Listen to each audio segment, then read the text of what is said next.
Ultimate battle time. It's on for another epic. I wouldn't call it a battle this time around because it's a tournament. We've got the best of the best around. So ready for another epic showdown. I'll call it a showdown because all of the games are definitely a showdown. My name is Slimo and I'll be joined in the commentary booth with Pretty Boy Dels, who seems excited after winning his games. We'll get to that very shortly. But welcome to the stream, guys. This is the After 6 Esports Ultimate Hub Elite Tournament powered by Ultimate Battle. And it's such a pleasure to be here. We had fun on the After 6 YouTube channel on Wednesday, and it's time to reciprocate that fun right here as well. You're welcome to the live stream. If you joined once, a big thank you for joining. But we have some things to discuss. And first of all, I want to apologize for the delay, but it seems like the delay is not done yet. And right now, they can't blast the players for the Ghanaian esports community inside. So at a time, sometimes when we start streams late, we can say, okay, it's production's fault. But this time around, we have been ready for almost 30 minutes, close to an hour. And then the players are delaying us. So for all of those who are in the chats, in the live stream right now watching, we are not the ones to be blamed. If you go SHS, I should say you read it, the girls are not to be blamed. Today, the production crew is not to be blamed. The production crew is not to be blamed. So it's right now, Choice Badger and Parker, we are waiting on their games to begin. We thought possibly Bigups and Gamer Girl NIca will be ready. For Bigups, I think he's also ready, but Gamer Girl NIca is not ready. For them, we can't blame them because their game is scheduled at 8 p.m. But the main guys are Choice Badger and Parker. Right now, Parker is ready, but Choice Badger is not ready yet. He says we should give him some few minutes. So right now, he said the setup. So that'll be the main reason why we start late. But before we get Choice Badger on board, Charlie, this Liechtenstein, the Ghana Esports voice, people will stop that. Oh yeah. So with that LAN event online, we will come late. Right now, they speak on. You see, I'm a player participating in the tourney at the same time. I'm part of the production team, so I'm not trying to be biased, but it do be like that sometimes. Those if you don't know what to go talk. Yeah, But yeah. I know the one puts the blame on the players for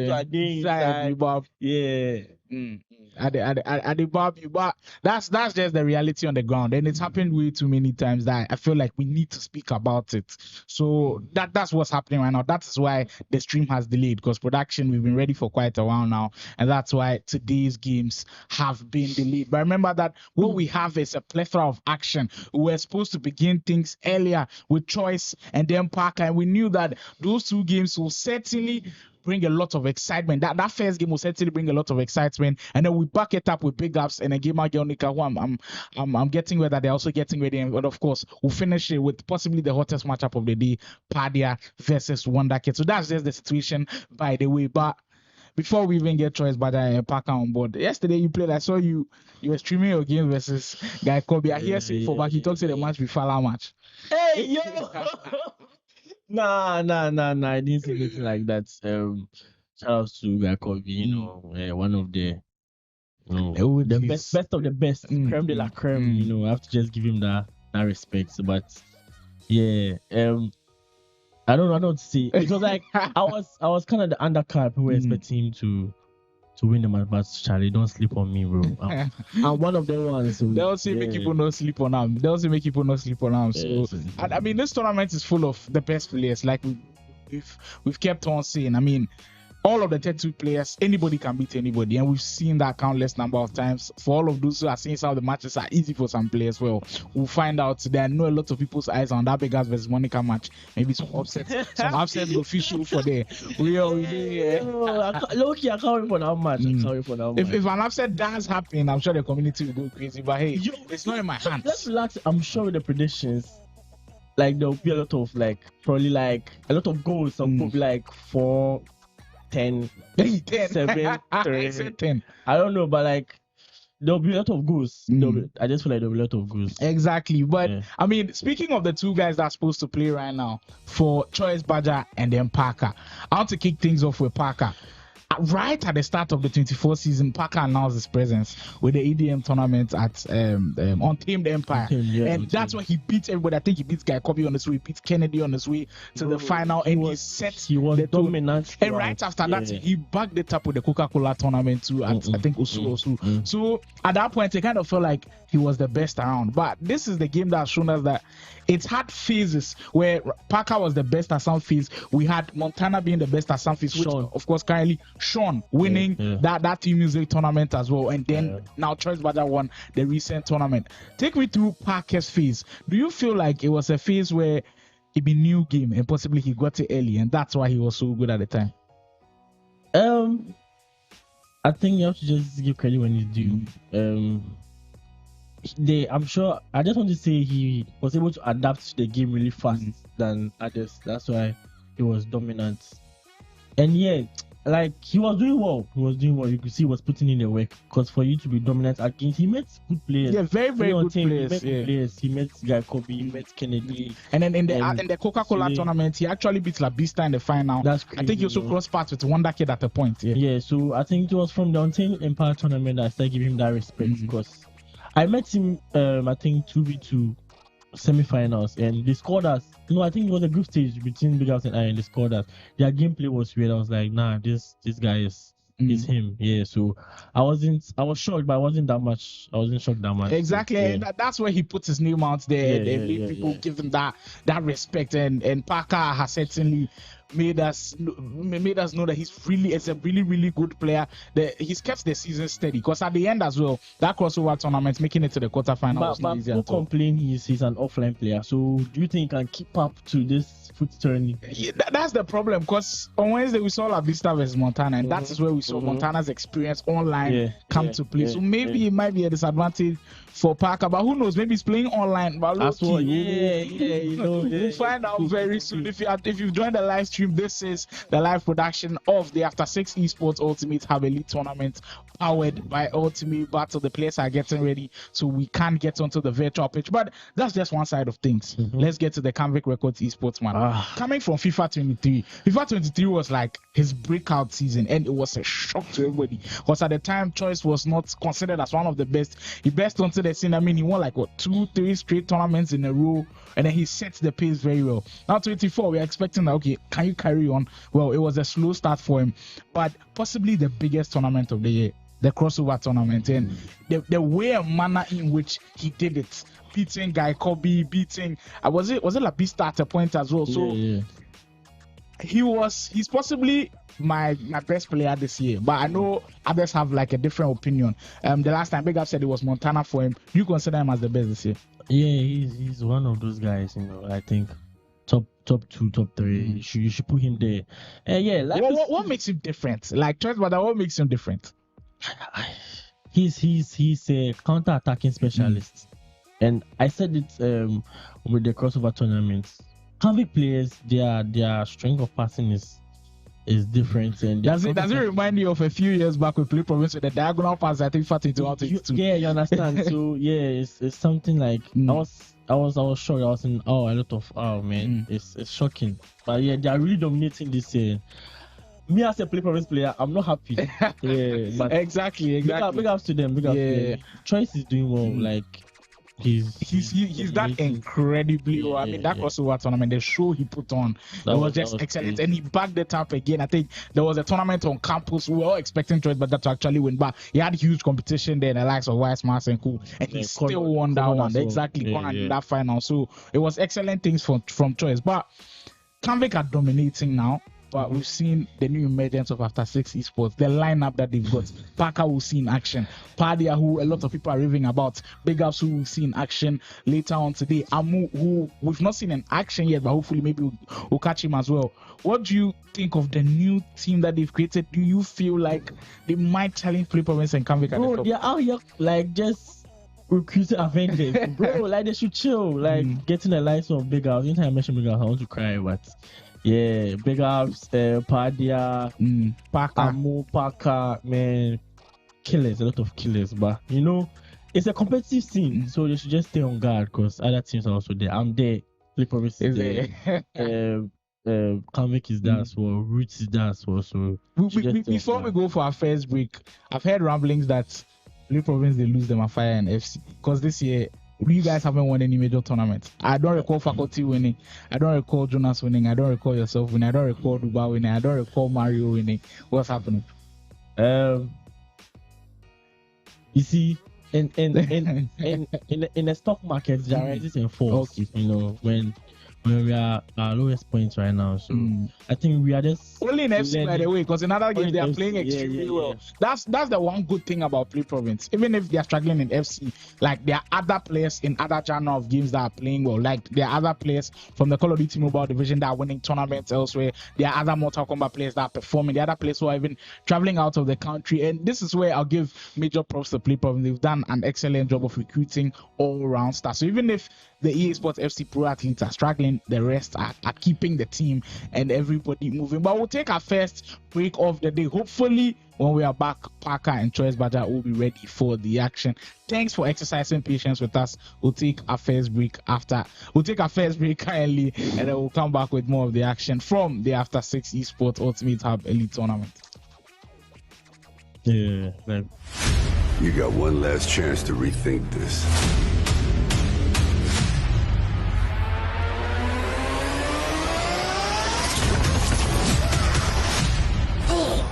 Possibilities. Surrounded by supporters, let us begin. The cruelest battles always happen in the most beautiful places. Not this time. When you're fighting for your life, nothing else matters until victory is won.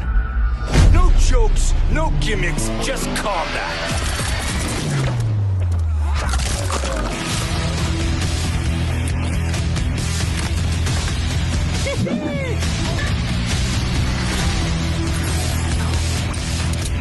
You are under arrest, dirtbag.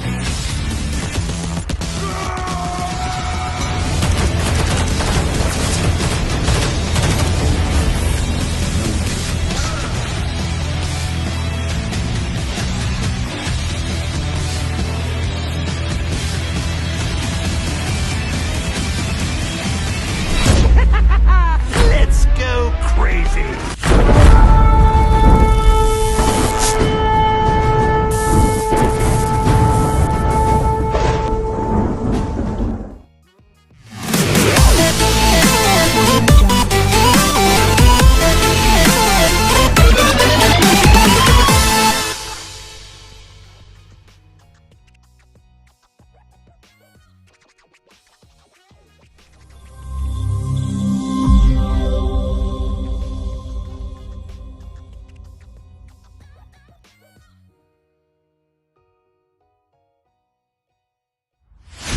You got one last chance to rethink this.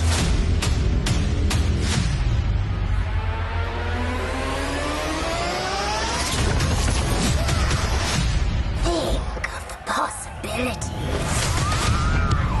Surrounded by supporters, let us begin.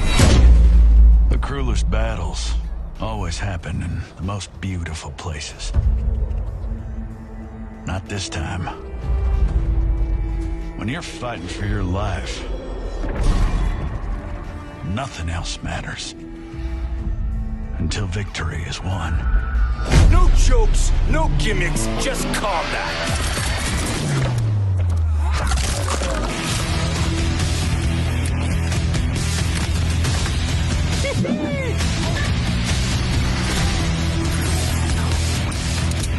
You are under arrest, dirtbag.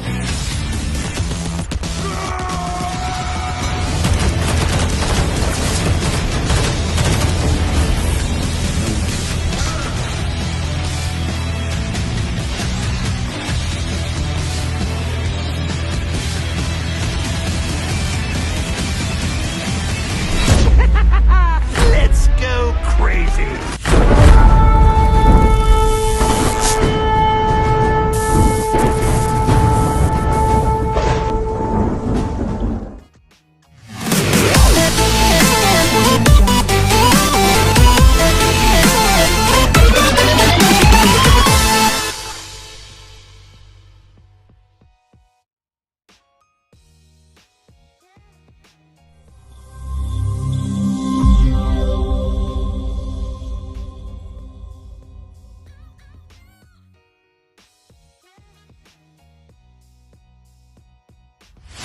You got one last chance to rethink this.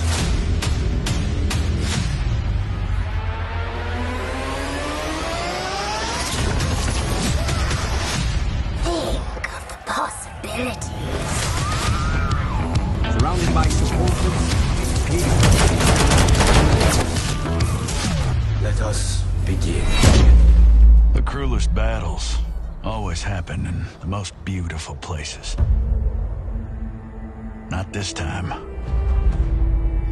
When you're fighting for your life, nothing else matters. Until victory is won. No jokes, no gimmicks, just combat.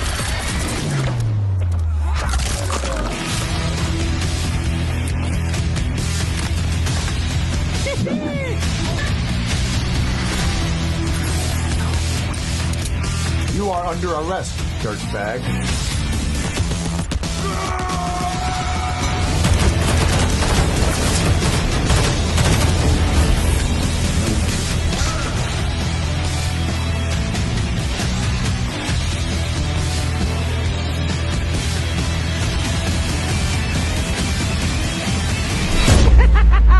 Let's go crazy.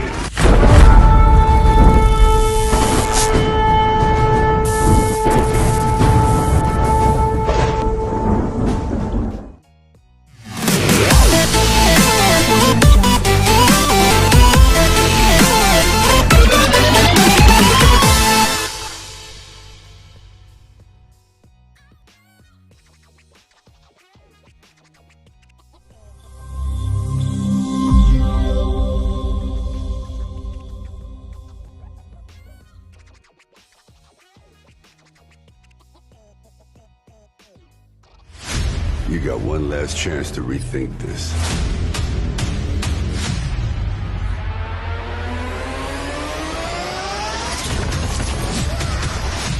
Think of the possibilities. Surrounded by supporters. Let us begin. The cruelest battles always happen in the most beautiful places. Not this time. When you're fighting for your life, nothing else matters. Until victory is won. No jokes, no gimmicks, just combat.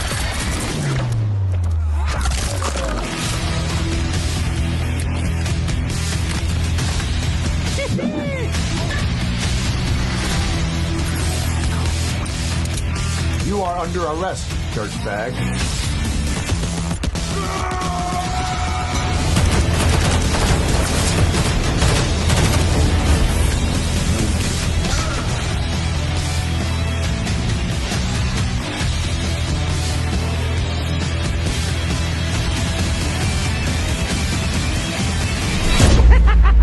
Let's go crazy.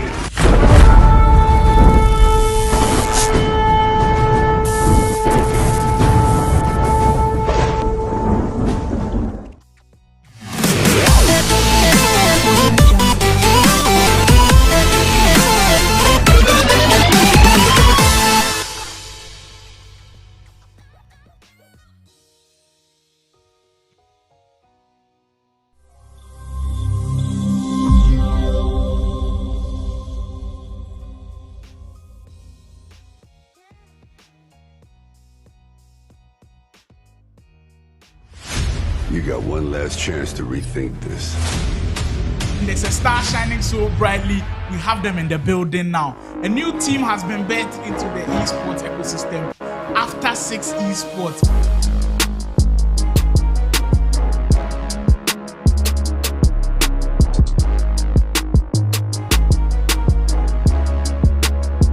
Six in the building. We did the VJ Esports. We did the studio. As you can see, we are about to enter the studio.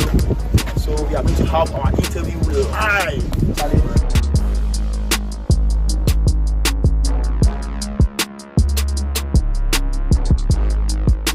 We've been hearing rumblings about them. it's time to hear from them. I've got in the studios here with me 2 of their marquee signings hoping to do damage within the esports system.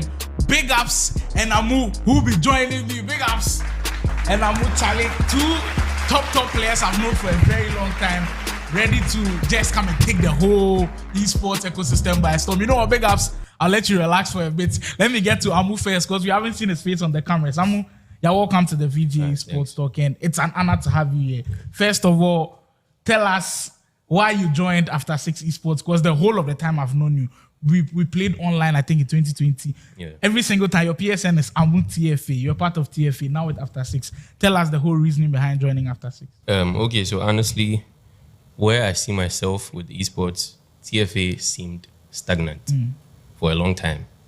And then, I used to watch Kidito snaps. He used to post his new esports team and all that. So I saw the vision. So when he came to text me, I was like, you know what? I see what he's trying to do. Let me join this team and see how it goes. So yeah, that was it.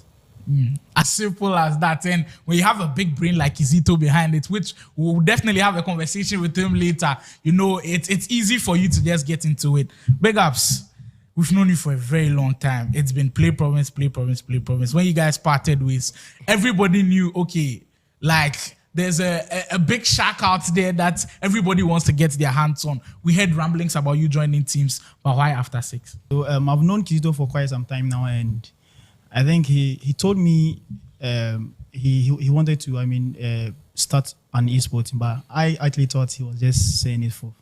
But I later on realized that he really meant what he said. So after parting ways with play province, I had to sit down to relax and choose wisely, because I know I actually had offers. Yeah, it wasn't a direct offer, but it was kind of indirect. Yeah, but these people are trying to approach you. Yeah. But I had to sit down and just relax and know, what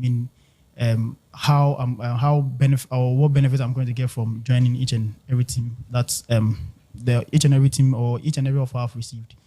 Yeah, so I think with the vision or the plan I have for esports, and with what Kizito also is having for the country, I think my vision and his vision also, I think they were all in line.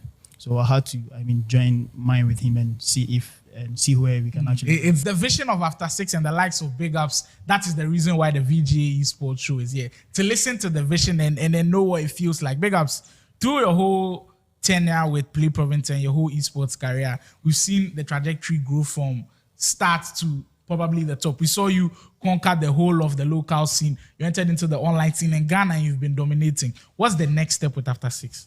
I believe you know what we actually did whilst our Play Province, trying to help people who don't have the opportunity, who don't really know much about esports and all that. So the plan is actually to transcend all this vision into After 6 esports team. And also, as we said earlier, I've been dominating the local tournaments for the past, let me say, 2 years. Yeah, so this year actually the plan or the target actually changed a little bit, and I'm actually looking forward to going into the international level with After 6 esports team. Yeah, we are definitely looking forward to that one as well. For you, I always see you as one of those, I'll still call you underrated, like very, very underrated, because if I put out a list right now or a poll on social media, mention your top 5 players in the country, you probably not see Amu there. But when we get into the streets and you start hearing the conversations, you hear his name creep about. And this has gone on for quite a while. I'm sure the reason why we have this situation is because you don't play in LAN events. Is there any dream or anything different to be seen with After 6 with outside tournaments and LAN events? I used to play in LAN events, but those were old LAN events, FIFA 19 and then 20. In recent times, we've had new gamers, so they probably haven't heard about me. That's exactly what's going on. Obviously, there are going to be more LAN events, and trust me, you'll see me there. I like the confidence with which Amu was speaking. And I want to say something. You see, when I parted ways with Play Province, I was the first plan I had was like, I'm going solo. I want to go solo for the rest. But I actually realized, if you are under management, you have like a task. You're not going to feel idle doing it. Yeah. So I felt like no, if I find myself to be in other management also, I'm not going to be idle. Then I'll know what to do. Sometimes if you are doing things solo, I think you wouldn't really have the. And then, you say iron sharpened iron. If you're under management and you have other players with you, if they are doing very well, you will be, encouraged to also do well. So that's one of the reasons I also joined them. There's definitely a structure with after 6.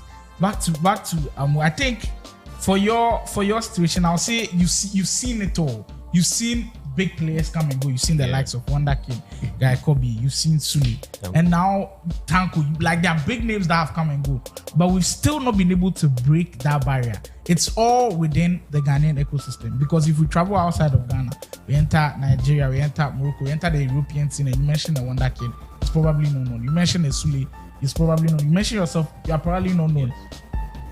Is there anything there from After 6 that you guys are doing to possibly change that? Because we need to see a team break the barrier, and I feel like you guys have the potential. Hopefully with the tournaments and then with social media and everything, we can put the awareness out there that this is what we do. Hopefully we get sponsorships from different companies or wherever, and also EA. We need EA to come through for us. Because in Nigeria they are hosting tournaments for them and all that. If they are not doing that in Ghana, how are we going to put our names out there? So we need support from EA too. And then under sponsorships to be able to reach that point. But then we'll also be working as a team, as After 6 ourselves, try and get to that point. There was one thing I picked from Bigups' statements: iron sharpen irons. And when he's speaking of iron, it's the kind of iron they've got in their team. We spoke of Bigups, multiple tournament champion. We spoken of Amu. I call him still underrated because I still need his name to be out there. When I know his name gets out there, you start fearing this man. You had a Pardia who's been making waves in Kumasi. Parker, I think this year he dropped a bomb when the game came out fresh. You've got, kindly remind me of who I'm missing out. We got Baron, OD, NK. We got NK. The squad depth is crazy. For you, Bigups, you've been in a team where your squad has been crazy because in play province you have Prince Jonas at the time, Mbappe, Dels. What does having that ecosystem of great players do for you? Because I know it elevated your game to the next level. Okay, so one thing I think people don't really know is, you see, when Mbappe, Jonas, and myself and Dels and faculty, we were very active. People didn't really know that was what actually helped us. Level up our gaming skills. Because I always say, if you play against very good opponents or you play against yourselves, you learn something. So day in, day out, we are very good opponents, and we usually meet at the hub. I think on weekends, and we play against each other. So me having these kind of players around me is actually going to encourage me to do more, because me in particular, I like to hear my name more. So I would always like to do something that Charlie After 6, this guy's the one lead, But aside that also, I don't want it to be like we are only targeting the good players. But one thing I want others to also know is that After 6 Esports, we are also open to helping anyone who has the passion, who has the desire to also learn the game. That's one thing I also want to put out there.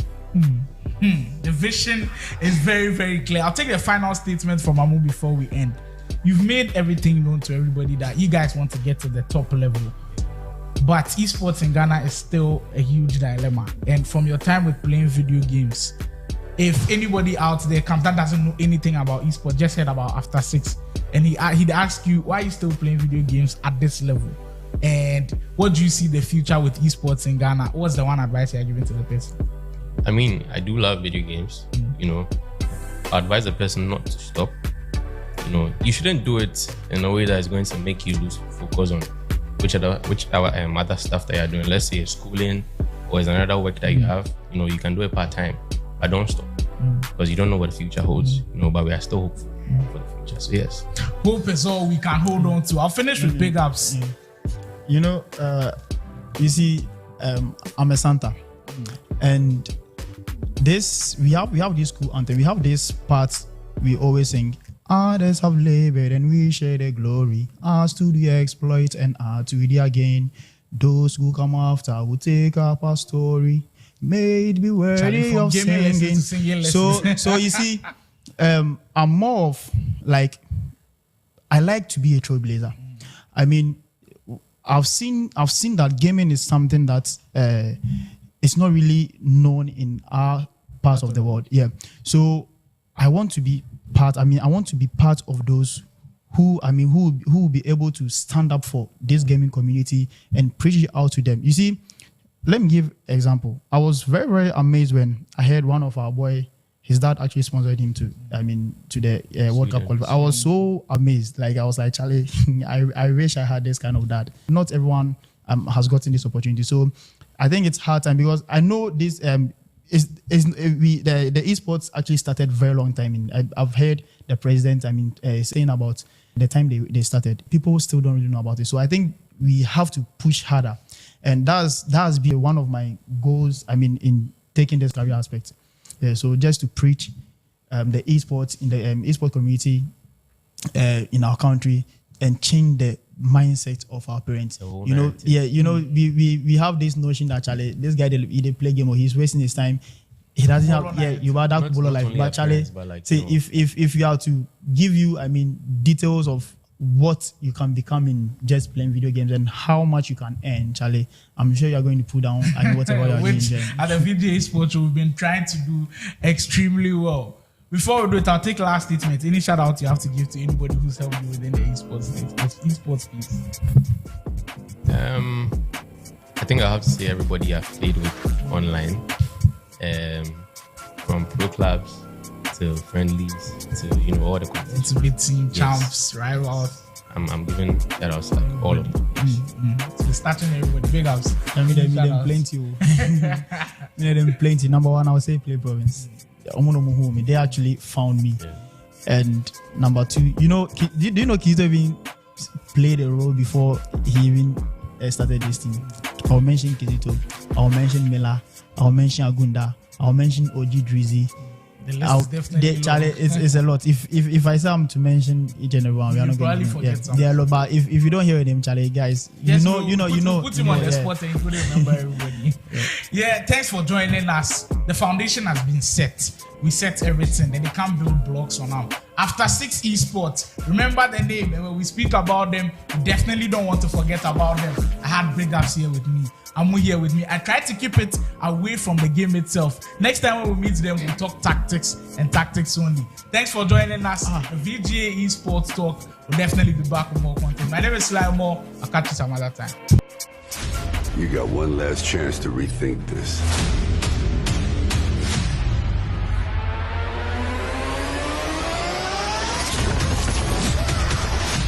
Think of the possibilities. Surrounded by supporters. Let us begin. The cruelest battles always happen in the most beautiful places. Not this time. When you're fighting for your life, nothing else matters. Until victory is won. No jokes, no gimmicks, just combat.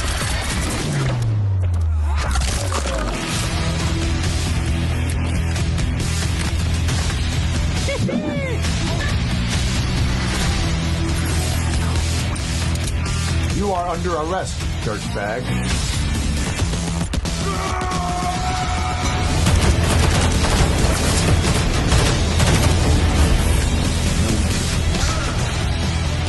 Of new esports teams. My name is Sly Moore and you're welcome to the VGA Esports Chair. This is where we have deep conversations with managers, stakeholders, those doing big things behind the scenes, the ones you don't see usually on the cameras, but are doing so much within the esports scene in Ghana and beyond. This is the VGA Esports Chair, and I welcome you to another interesting episode. If you've heard of After 6 Esports and all their exploits, everything they've done so far, there's been a guy who's been behind it all. Today, we'll reveal his face on the camera. I'm here with the one and only Kizito behind After 6 Esports. Manager, you're welcome. It's such an honor to have you here. I've had conversations with a lot of these managers and people behind these esports teams, and I know a lot goes into it. First of all, we've known your name to be Kizito for a very long time. Kindly tell us your name itself, because I know Kizito sparks a lot of fear, but your name itself, and what was the vision behind creating After Six? My name is Samuel Lidu Asante, and the vision of creating After Six is it's a whole lot. I've been a gamer for so many years, and when I started gaming, we didn't have the servers and everything around. I started playing FIFA. Let me say around 2006 there, yeah. And those days I had players like Osby, YB. Those are the OG names. Stella Brown. I think you will see those people, yeah. And with the support that we needed, those times we didn't get it. And I've been there before. I've passed through all those stuffs. So I decided to create so that I can help the boys, the youths, the people, everybody coming to the esports scene. I can help everybody go through it so that we can put the country on the map. You know, that's. You know what? I love the saying, action speaks louder than words. I know the words are just easy to say, but the actions are difficult to do. Tell me how much went into creating After Six Esports? Well, creating After Six hasn't been easy, because creating the esports team, actually, I wasn't even in the country. I was in South Africa at that time, and I had to do that. I had to communicate with the players. You know, I have good relationship with most of the boys. Most of them that are being signed to my After Six Esports could be age mates, but then they are like my sons. You know, they can be my children or something like that, because I come through for them and all. So when I contacted them, I told them this is what I want to do. They didn't even say anything, because I know some of them didn't even want to be under any esports team, but it's because Kizito is doing it. They know my capability. They know what I can do for them. They know what I can do for the industry, the society, the esports team, the esports community. They know what I can do. So that's why they decided to join. After Six Esports, I'm just thrilled to be having them, because immediately the team was created and I heard the pool, the lineup that you had. I knew, yeah, these guys are going to cause trouble. Were there any specific directions as to why you chose Bigups, as to why you chose Amu, as to why you chose Pardia, as to why you chose Park, as to why you chose all of these players? Because it raises a few eyebrows. Why are they all eSports FC players? So me personally, I play EAFC, and I do already have the people that I can sign. But then the After Six Esports team is open to everybody with the talent, you know. And even without the talent, you can join, because we will groom you nicely and you will do very fine with our team. It's something we all definitely wanted to hear. After Six Esports opening their doors to everybody. You did say you've been in the gaming scene for a very long time. I myself, when I got to the gaming scene, I've definitely heard of Kizito. I know you faced a lot of stigma, like why you play the game. Gaming is for kubolos and everything. And now you've transitioned into creating an esports team. If someone out there also asks you, why are you still in esports? Why are you still in gaming? What's the vision you are going to describe to the person that, hey, there's something that we want to get to? Gaming now goes so far, like, can take you to where, like, places that you've never been. With me like this, the very first time I actually had to sit in a plane, it was because of gaming. And I had to go to Ivory Coast, Abidjan, for Feja. That was in 2016. It's one of those stories that we had in the come up where we're playing. In 2016, I went with Wondhakid at the time. Wondhakid and Kelvin and Madagascar. Yeah, and Stella Brown, my boss was in that moment, that time. Definitely has that potential, and it's great that you've been able to believe in that potential to the very top. You did say that gaming was the first one that actually...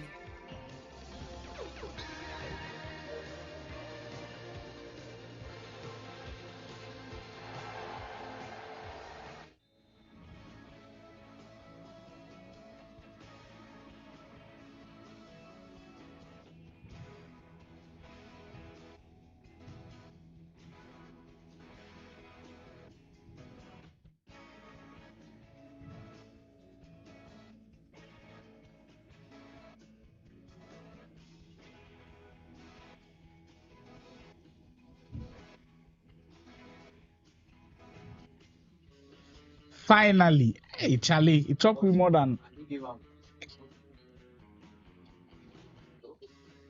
Finally, we are finally ready to go. Charlie, we sincerely apologize for this one. It's never happened before, but I beg, make people take that free. And like I said earlier, it's not production team's fault. We're trying to get everything set up for players delayed in a way. But right now, we are good to go. Thanks for exercising patience. Finally, the game is here. Choice Badger taking on Parker in this matchup for after 6 Ultimate Hub Elite Tournament. It took a while, but finally it's here. Usually, when games take a while like this, they usually live up to expectations. So we are hoping that it will match up to the hype that we are all expecting it to. For this game, the prediction lines are open as usual. If you get the prediction right, you take home 50 Ghana cedis. So if you are in the camp of Choice, you're expecting Choice to win this one, possibly 3-1. Tell me Choice will win 3-1. If Parker is supposed to win this one 4-0, tell me Parker 4, Choice, Badger 0. But there was any early predictions you are seeing? You should know by now, I don't like predicting at all. I just like to enjoy the game, but it will be an end-to-end game, so I just don't know. Exactly. When you've got two players that are equally as good as anybody currently in the country, you expect it to be an end-to-end game. And for Parker starting early, he's looking to open the scoring pretty early, but Choice Badger getting Van Dijk in a strong position to make that block. It's another area of the pitch that I'm looking at, the centre-back pairing, because I've seen numerous, like various pairings. I think for Choice Badger, he's rocking with Van Dijk and is that Maldini? That's possibly like the best pair you could even think of, but we are seeing different variations incoming. Choice Badger hoping to play the through ball early, but not materializing on that. Almost a bit behind. Exactly. And I mean, for the centre back pairing, I think for Parker, his is a little bit different. But I've seen Maldini in there, so he's in a feature for both squads. We've already seen the aerial plus being put to good use with Crouch, and it's a surprise that he's starting Crouch with Miaham now on space. Parker looking to break through that defense, unsuccessful on that occasion. But what's your thoughts on him starting Crouch? I don't see that usually. Crouch is an elite player in the air, 6'7" aerial plus. I think that's a cheat code. So as you can see, he's already spamming the aerial balls, and yeah, that's the main reason why he's putting Crouch in. And that's very funny. And the man we're speaking of, that's damage. Peter Crouch will open the scoring, and it's Parker who will lay down the first marker. Wow. And for Crouch, I wasn't expecting him to start games, because usually all of the games that I've seen, he makes an impact from the bench. But this one, an impact right from the onset. Parker laying down the marker pretty early in the game. Does that, as a player, when you're playing games like this, going down early, does that change the way you play? I feel like going down early is the best, because I think you have more time to, recover and just equalize. But if you are down, let's say 60th minute, that's a bit hectic. So I think it's better. Again, he's on fire. Parker just firing through that defense, and this time it's a deep cross and just a one-time finish from the England legend. He's up by 2-0 early. And that was just crazy. There's no way to stop that. What, 6 foot? Is it like what, 6'9" or 7? 6'7" actually. But now Peter Crouch is just abusing his way up front right there. What is your ideal way to stop the aerial plus players this year? There's no ideal way. Like with the defenders, the only player I know who has that height is Peter Crouch, who could possibly be hat trick in that first half. That was looking to cut it back. Yeah, you were speaking of the way. Yeah, I think the only player I know who can stop it is Toure, centre back. He's 6'9", but he doesn't have aerial plus. No, Toure. There's this Toure centre back. Toure. Wow. Yeah. He's a hero. No, he's not. It's an evil you do. Oh, okay. To get into, I think probably like 91 or so. Yeah, I think he's the only one who can. The best of places, proud. They will see Eusebio trying to go for the finesse into the back post.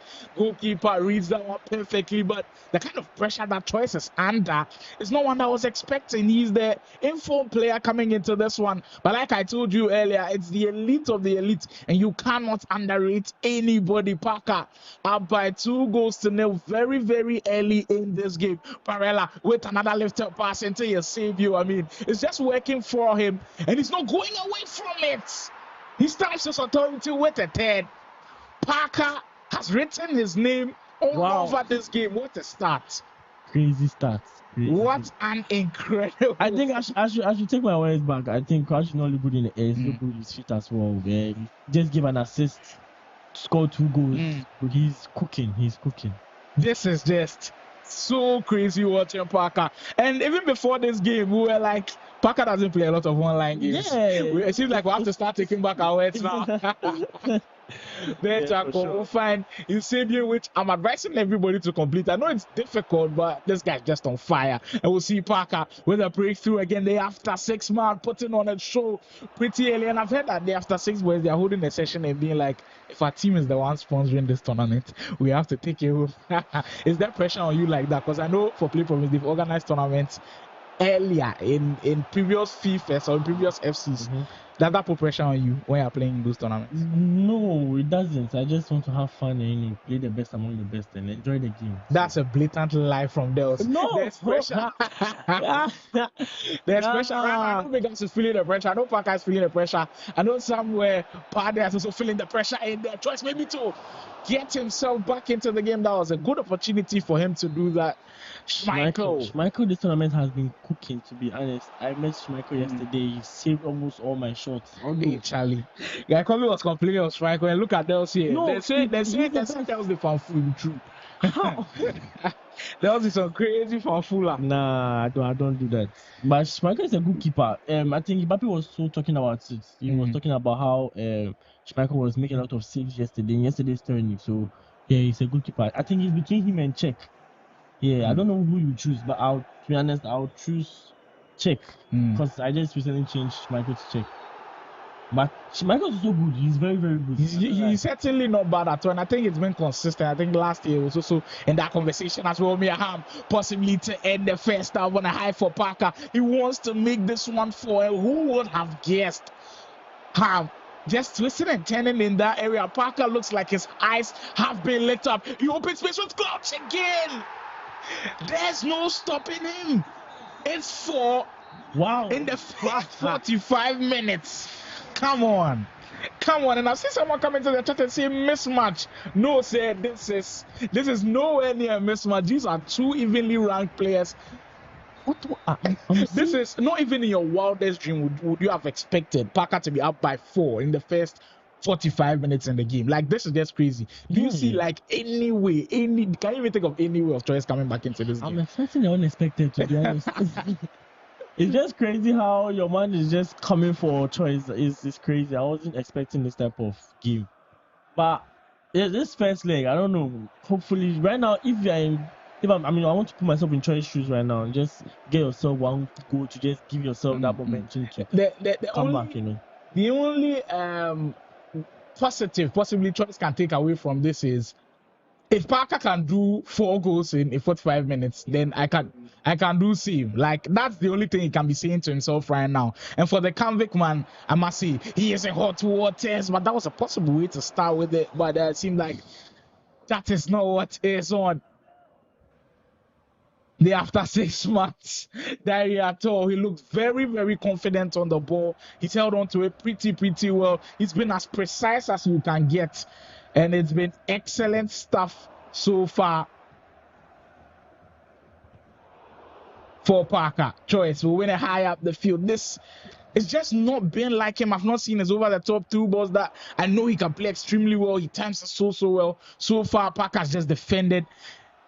And he's been in positions where it's just making it a lot more difficult. It's making life very, very difficult for Choice Badger so far. Miaham. Munoz. Munoz.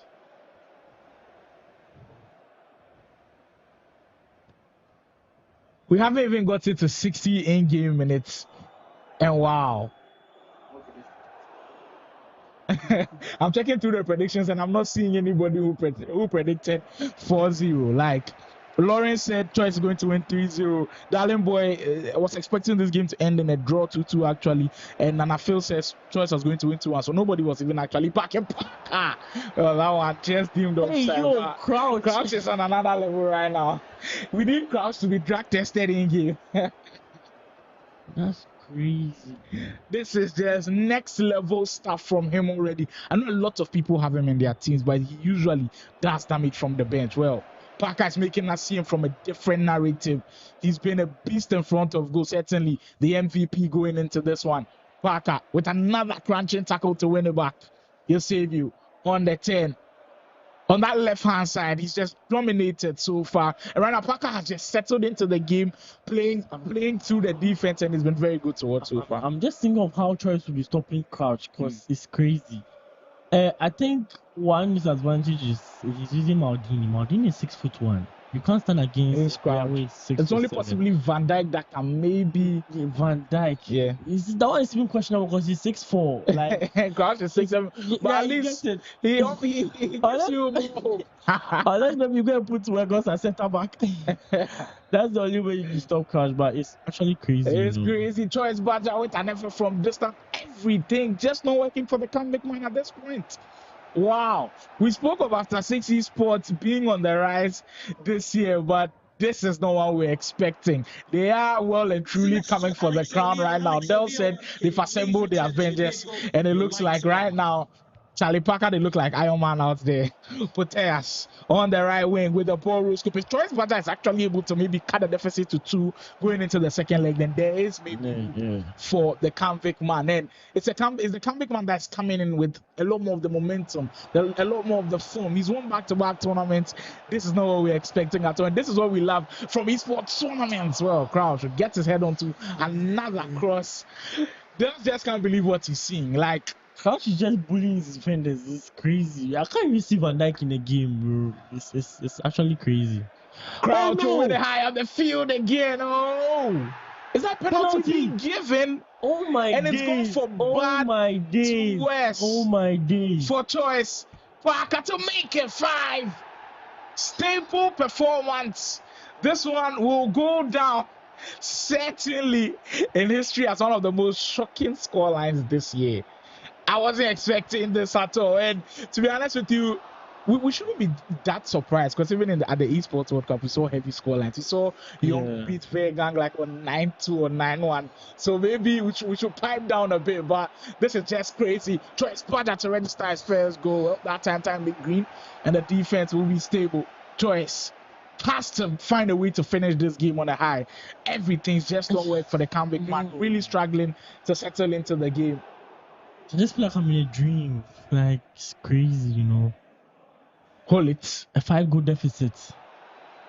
And at this point, I don't know who's behind Choice and what he's going to say to him. But if he manages to pull the rabbit out of the hat, if he manages to pull even like 3 goals in the first half of the next game, it will be crazy. Because the way Parker is playing right now, he's getting almost everything right. And when you make right decisions in the game, it will reward you. And it has certainly duly rewarded him with 5 strong goals. And you know what? Maybe it's not even done yet. There could be a set coming. Reese authority to Bentanco. His lineup, look, if you analyze how the type of players that Parker is really using, it's just the unorthodox players. It's only Eusebio and possibly Maldini that I've seen a lot of people's squads. I'm not seeing a lot of Zidane in people's squads. I'm not seeing Crouch start games for people. Rodrigo Bentanco, like players that a lot of people have ignored. Parker has actually put him in his team. His lineup is actually weird in a way. He's not using 4-3-2-1. Passing to hold it, my word. Choice, but I just can't seem to get anything going. Haaland. Just like, this I can't believe what I'm seeing. He's not even using 4-3-2-1. I heard he's using 4-2-2-2. And I also saw like 4-3-3, but in a defensive form. Yeah, I think that was possibly after he went like 3 goals up and then he switched to that also. It's just confusing at this point. But if you just join the live stream, this is the After 6 Esports Ultimate Half Tournament. Yes, Whiskers, where the Parker has blazed into the first game, making a statement, a huge statement. He's now sent warnings throughout the whole of the tournament, finishing the first leg 5-0. Wow. Look, we made you guys wait a while for this game, but we didn't know it was going to be as surprising as this. We're all shocked in the studios here. We thank you guys for joining the stream, but you have to stick with us. There's more coming for this one. There is more coming for this one as the second leg will be coming. And I know right now everybody that's playing the tournament will go and be like, Charlie, as Pardia inside there, go hard. Yeah. Are you looking forward to meeting the after 6 man anytime soon? Choice and Parker, I'll be meeting one of them. So I think Choice is the one Parker is the one having the lead right now. So I'll be the one to meet him next. So you're watching the game critically and noticing. Yeah, that's why I'm really analyzing the game. So yeah. But... Well, just of course on here on the After 6 Esports Ultimate Hub Elite Tournament. We'll catch our breath because we really, really need to. This one has just killed us. Like, it surprised us. We'll go for a quick break. When we're back, we'll get into that second leg. Choice Badger versus Parker. You got one last chance to rethink this.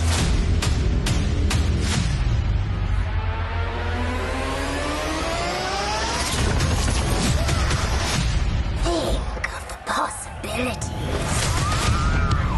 Surrounded by supporters. Let us begin. The cruelest battles always happen in the most beautiful places. Not this time. When you're fighting for your life, nothing else matters. Until victory is won. No jokes, no gimmicks, just combat.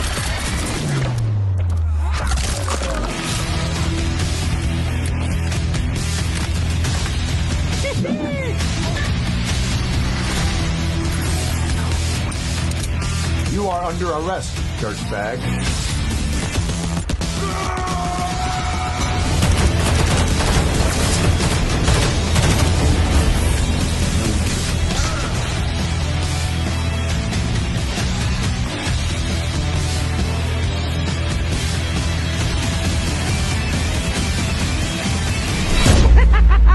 Let's go crazy.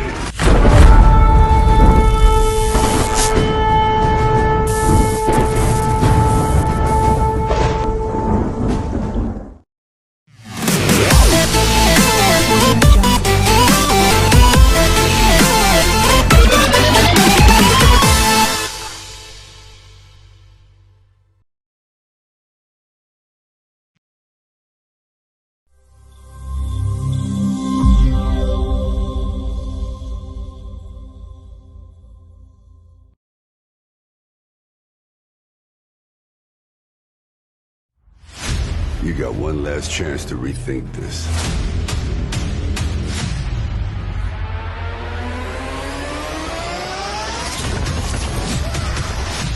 Think of the possibilities. Surrounded by supporters. Let us begin. The cruelest battles always happen in the most beautiful places. Not this time. When you're fighting for your life, nothing else matters. Until victory is won. No jokes, no gimmicks, just combat.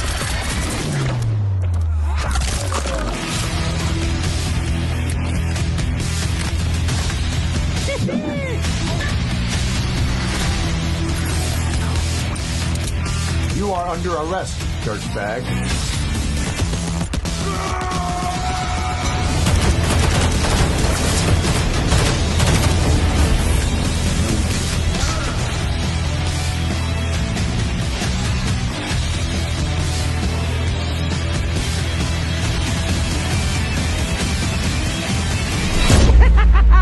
Let's go crazy.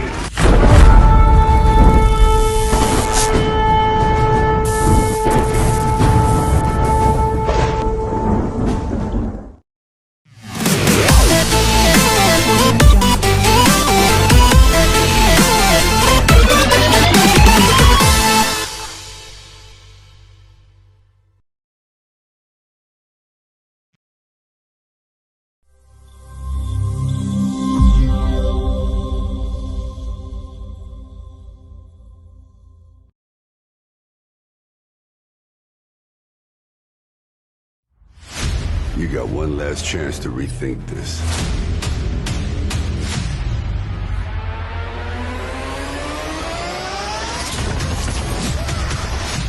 Think of the possibilities.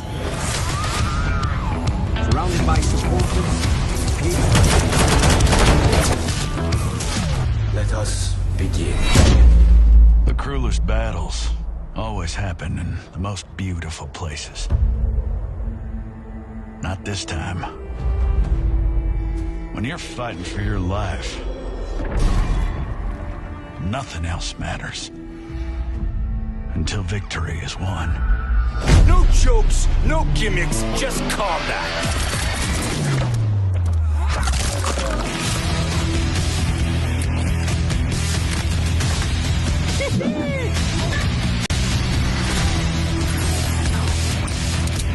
You are under arrest, dirtbag.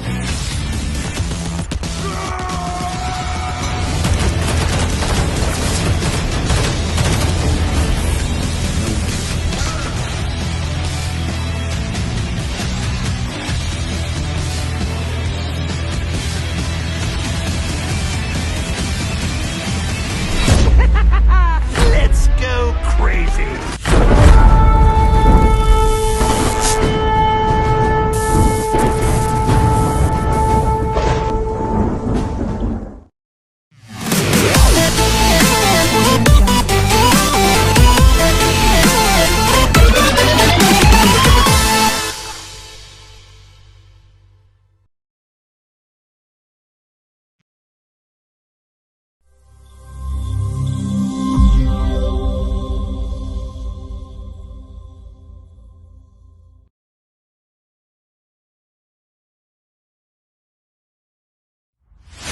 You got one last chance to rethink this.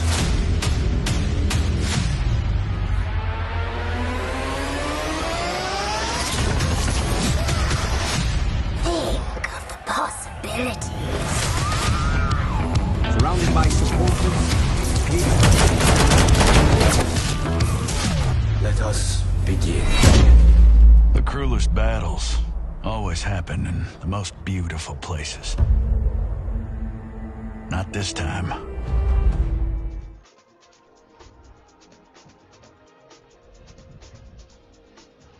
And we are back. After that 5-0 humbling from Parker in game one, I'm eager to see Choice's response. Like, I'm really looking forward to seeing how the convict man is going to respond.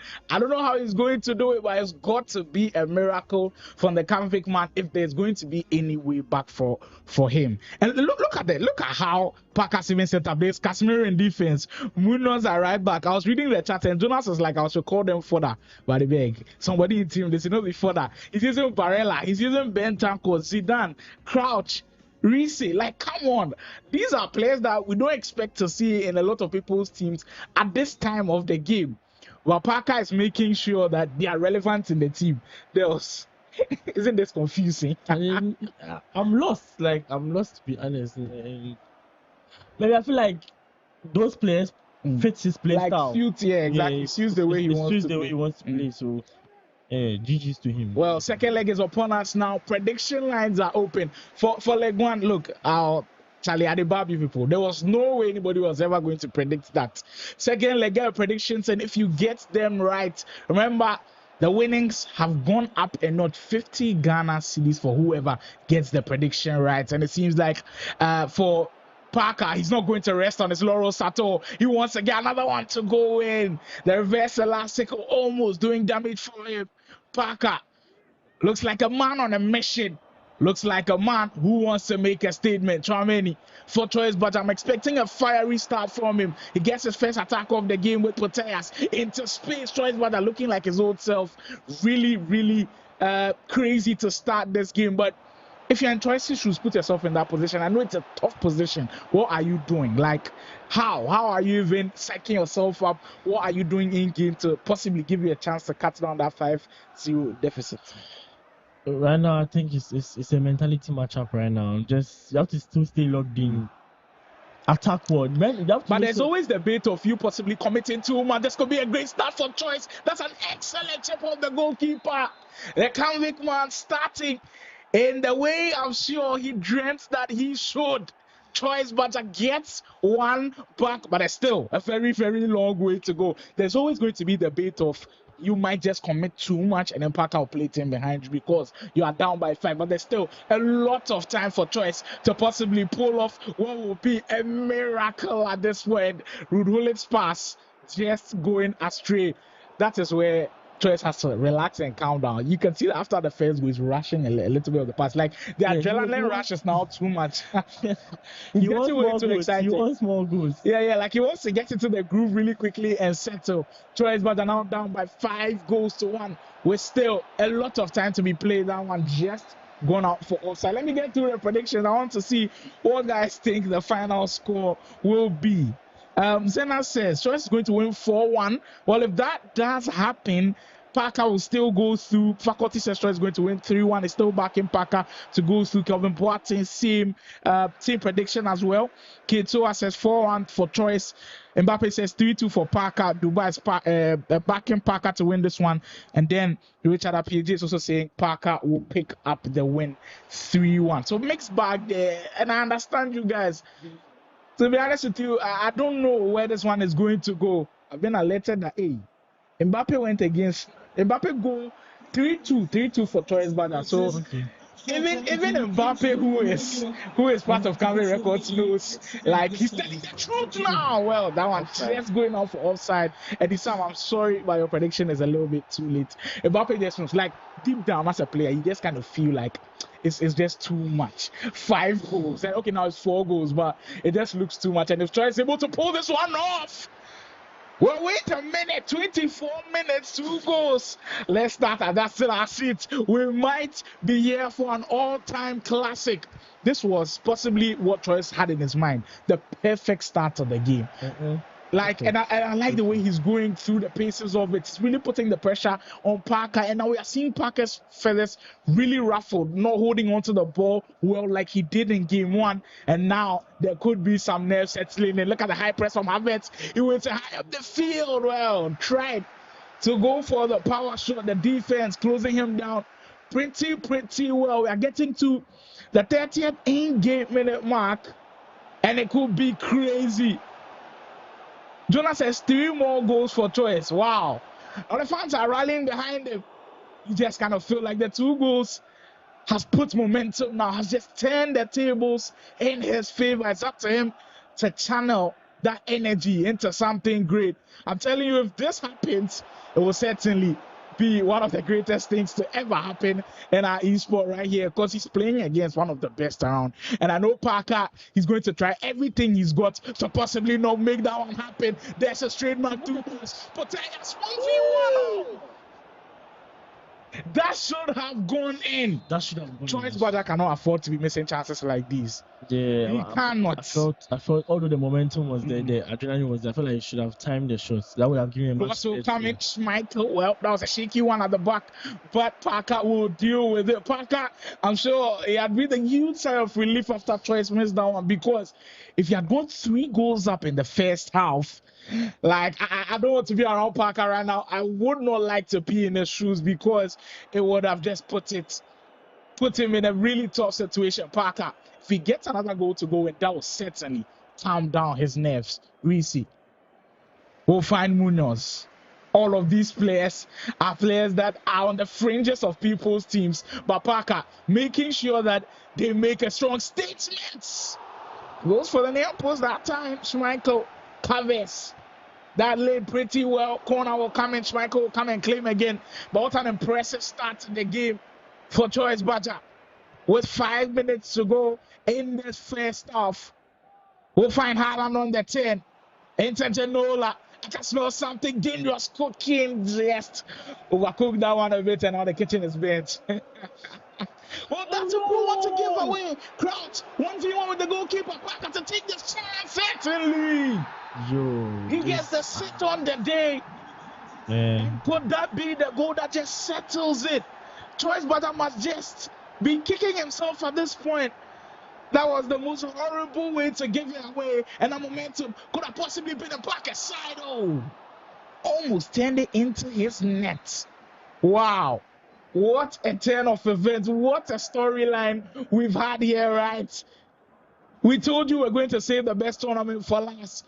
And so we have done. What drama, what entertainment. Brought to you by After 6 Esports, Ultimate Battle, VGA Esports Show, Convict Records Esports, Ultimate Hub, and Esports Ghana. Wow, what a crazy game this one has been. Are you expecting more fireworks in the second half of this second leg? Yeah, I feel like the choice to keep that momentum going. I think it was hard luck over there. He was unfortunate for Harvest to do that, but he shouldn't keep his guard down. He should still just play to his best, and I feel like he could come back. You still feel Choice can come back? Wow, yeah, 4 goals in 45 minutes in game. Well, we'll see how that pans out, but you kind of feel like more spaces are opening. That man just beat the dagger. Parker in 7th heaven. He gets the 7th of the day, and are you now convinced it's a done deal? I don't even know what to say.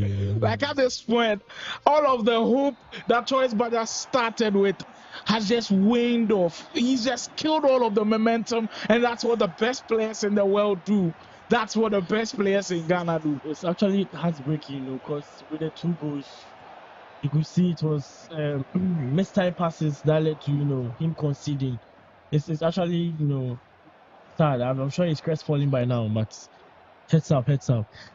Wow, what a season from Choice Badger. I mean, this season is arguably his best. Maybe last season was better because of the surprise Haaland from distance or red time the shot. And you know what? That red time shot sums up how the 2 games have gone for Choice. Nothing has worked for him. We know he's one of the best time finishers, and today he's just red timing all over. He's missing 1v1 chances. It's just not like the convict man to play like this today. I don't know what's happened, but that's how the esports scene is. It just changes. Like, we see the best players struggle sometimes and put a staple on it. Parker running away with it now. And he's finished off the game in excellent fashion. Ah, man. Wow. 8 goals. That's crazy. 8 goals across 2 legs. This is just immaculate from Parker. And I don't know what's happened there. I don't know whether Choice has quit the game, but he's got to be professional about things and finish it up. Hopefully he's able to finish it up. Maybe it was a network disconnection. We'll see what happens after that. But it's been a wonderful game. Parker has put in one hell of a performance. What Parker has done, I don't think we've seen so far this season. Yeah, we've not seen. We haven't seen a heavyweight battle like this be so heavily one-sided. One-sided, yeah, it's actually crazy. But GG's to Parker. But does that make you shake your boots a little? Knowing your next game is Parker? No. I'm not phased at all. Hey, somebody say a chop prediction. Wow. I'm not phased at all. Duba say a chop prediction. Hey, Duba. We go check. But yeah, that's how this one panned out. GG's to both parties, and a big GG's to Parker. What a performance that was. Certainly has now put fears to everybody playing in the tournament. Oh, there's still more games to go. Remember, we've got Bigups and NIca coming up next, and of course, my favorite game of the day, which will come up later, Wondhakid versus Pardia. All of the action right here on the Ultimate Battle channel on YouTube. Subscribe to the channel if you haven't. We'll take a quick break on this one.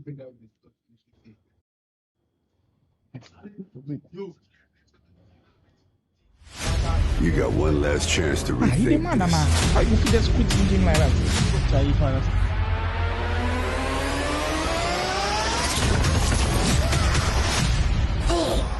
Possibilities. Surrounded by supporters. Let us begin. The cruelest battles always happen in the most beautiful places. Not this time. When you're fighting for your life, nothing else matters. Until victory is won. No jokes, no gimmicks, just combat.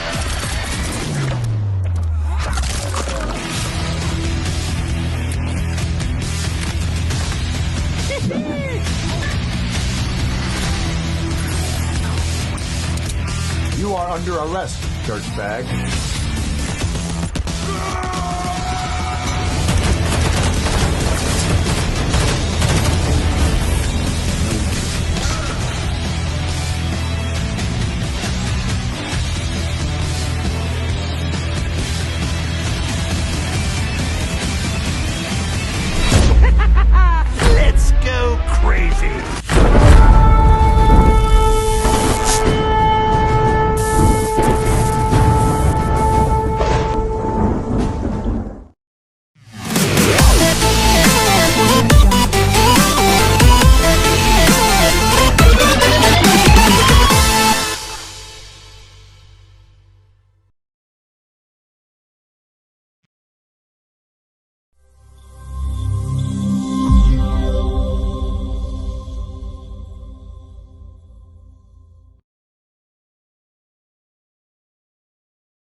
You got one last chance to rethink this.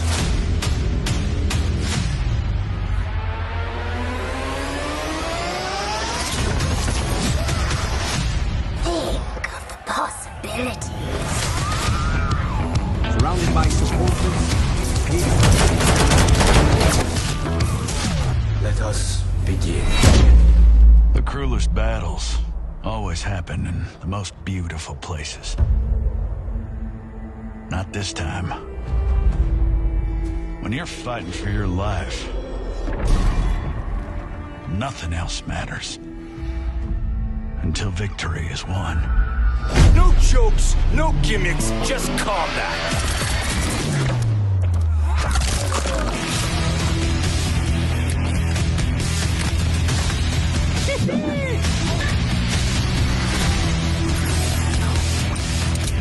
You are under arrest, dirtbag.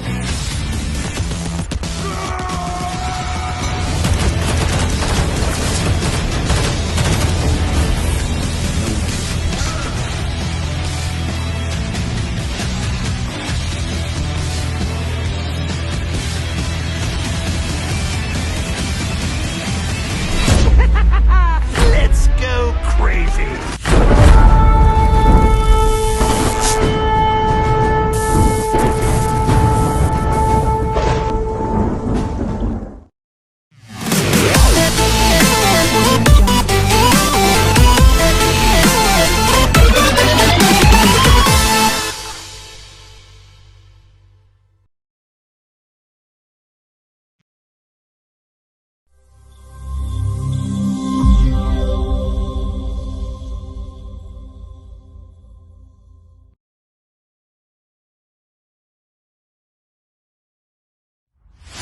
You got one last chance to rethink this.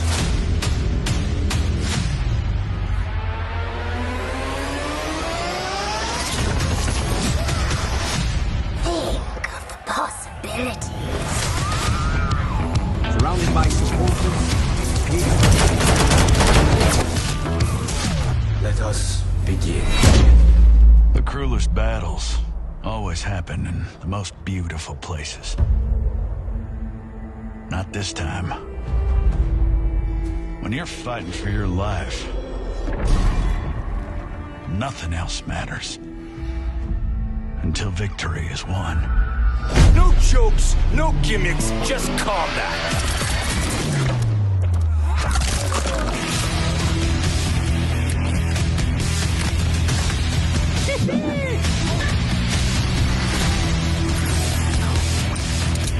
You are under arrest, dirtbag.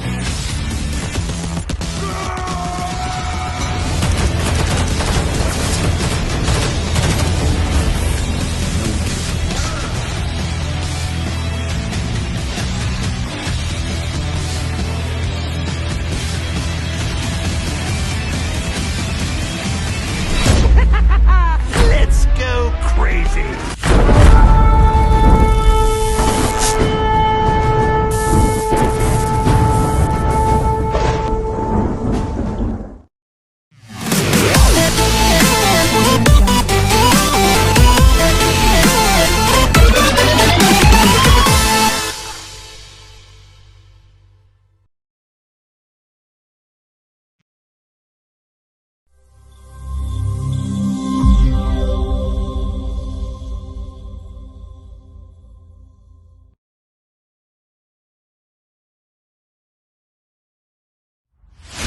You got one last chance to rethink this.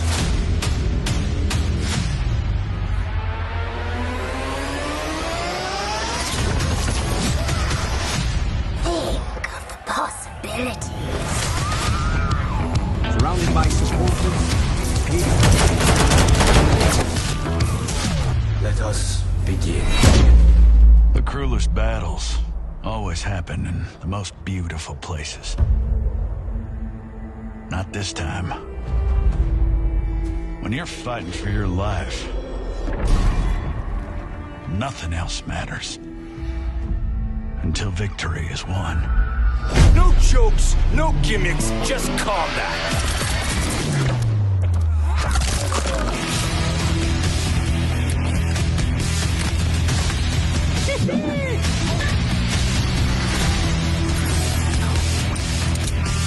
are under arrest, dirtbag.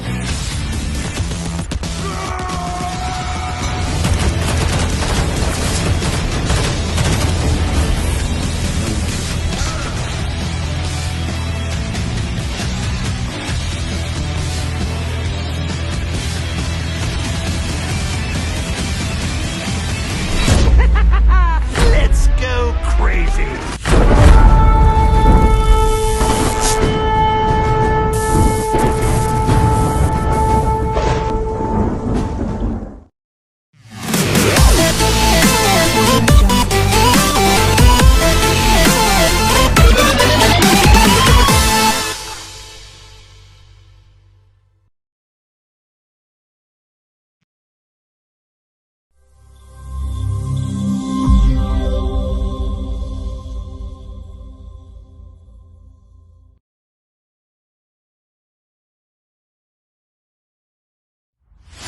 You got one last chance to rethink this.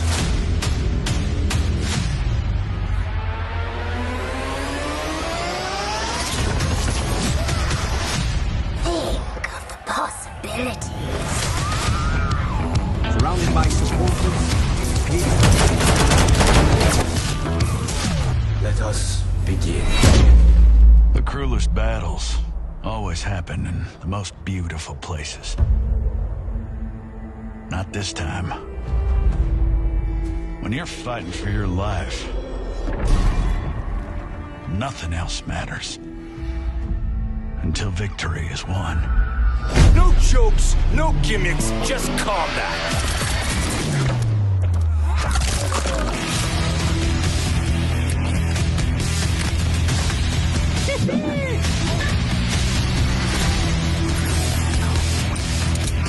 you are under arrest, dirtbag.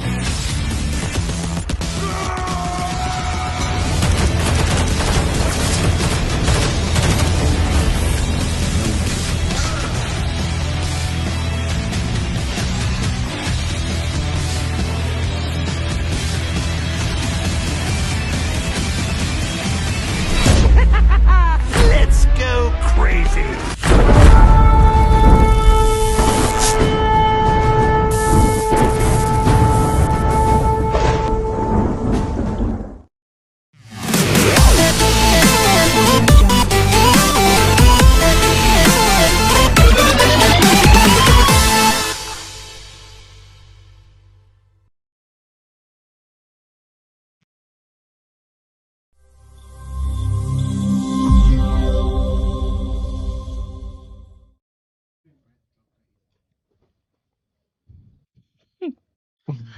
Yeah, back. We are back. Charlie, how will they talk? We are back for ever inside.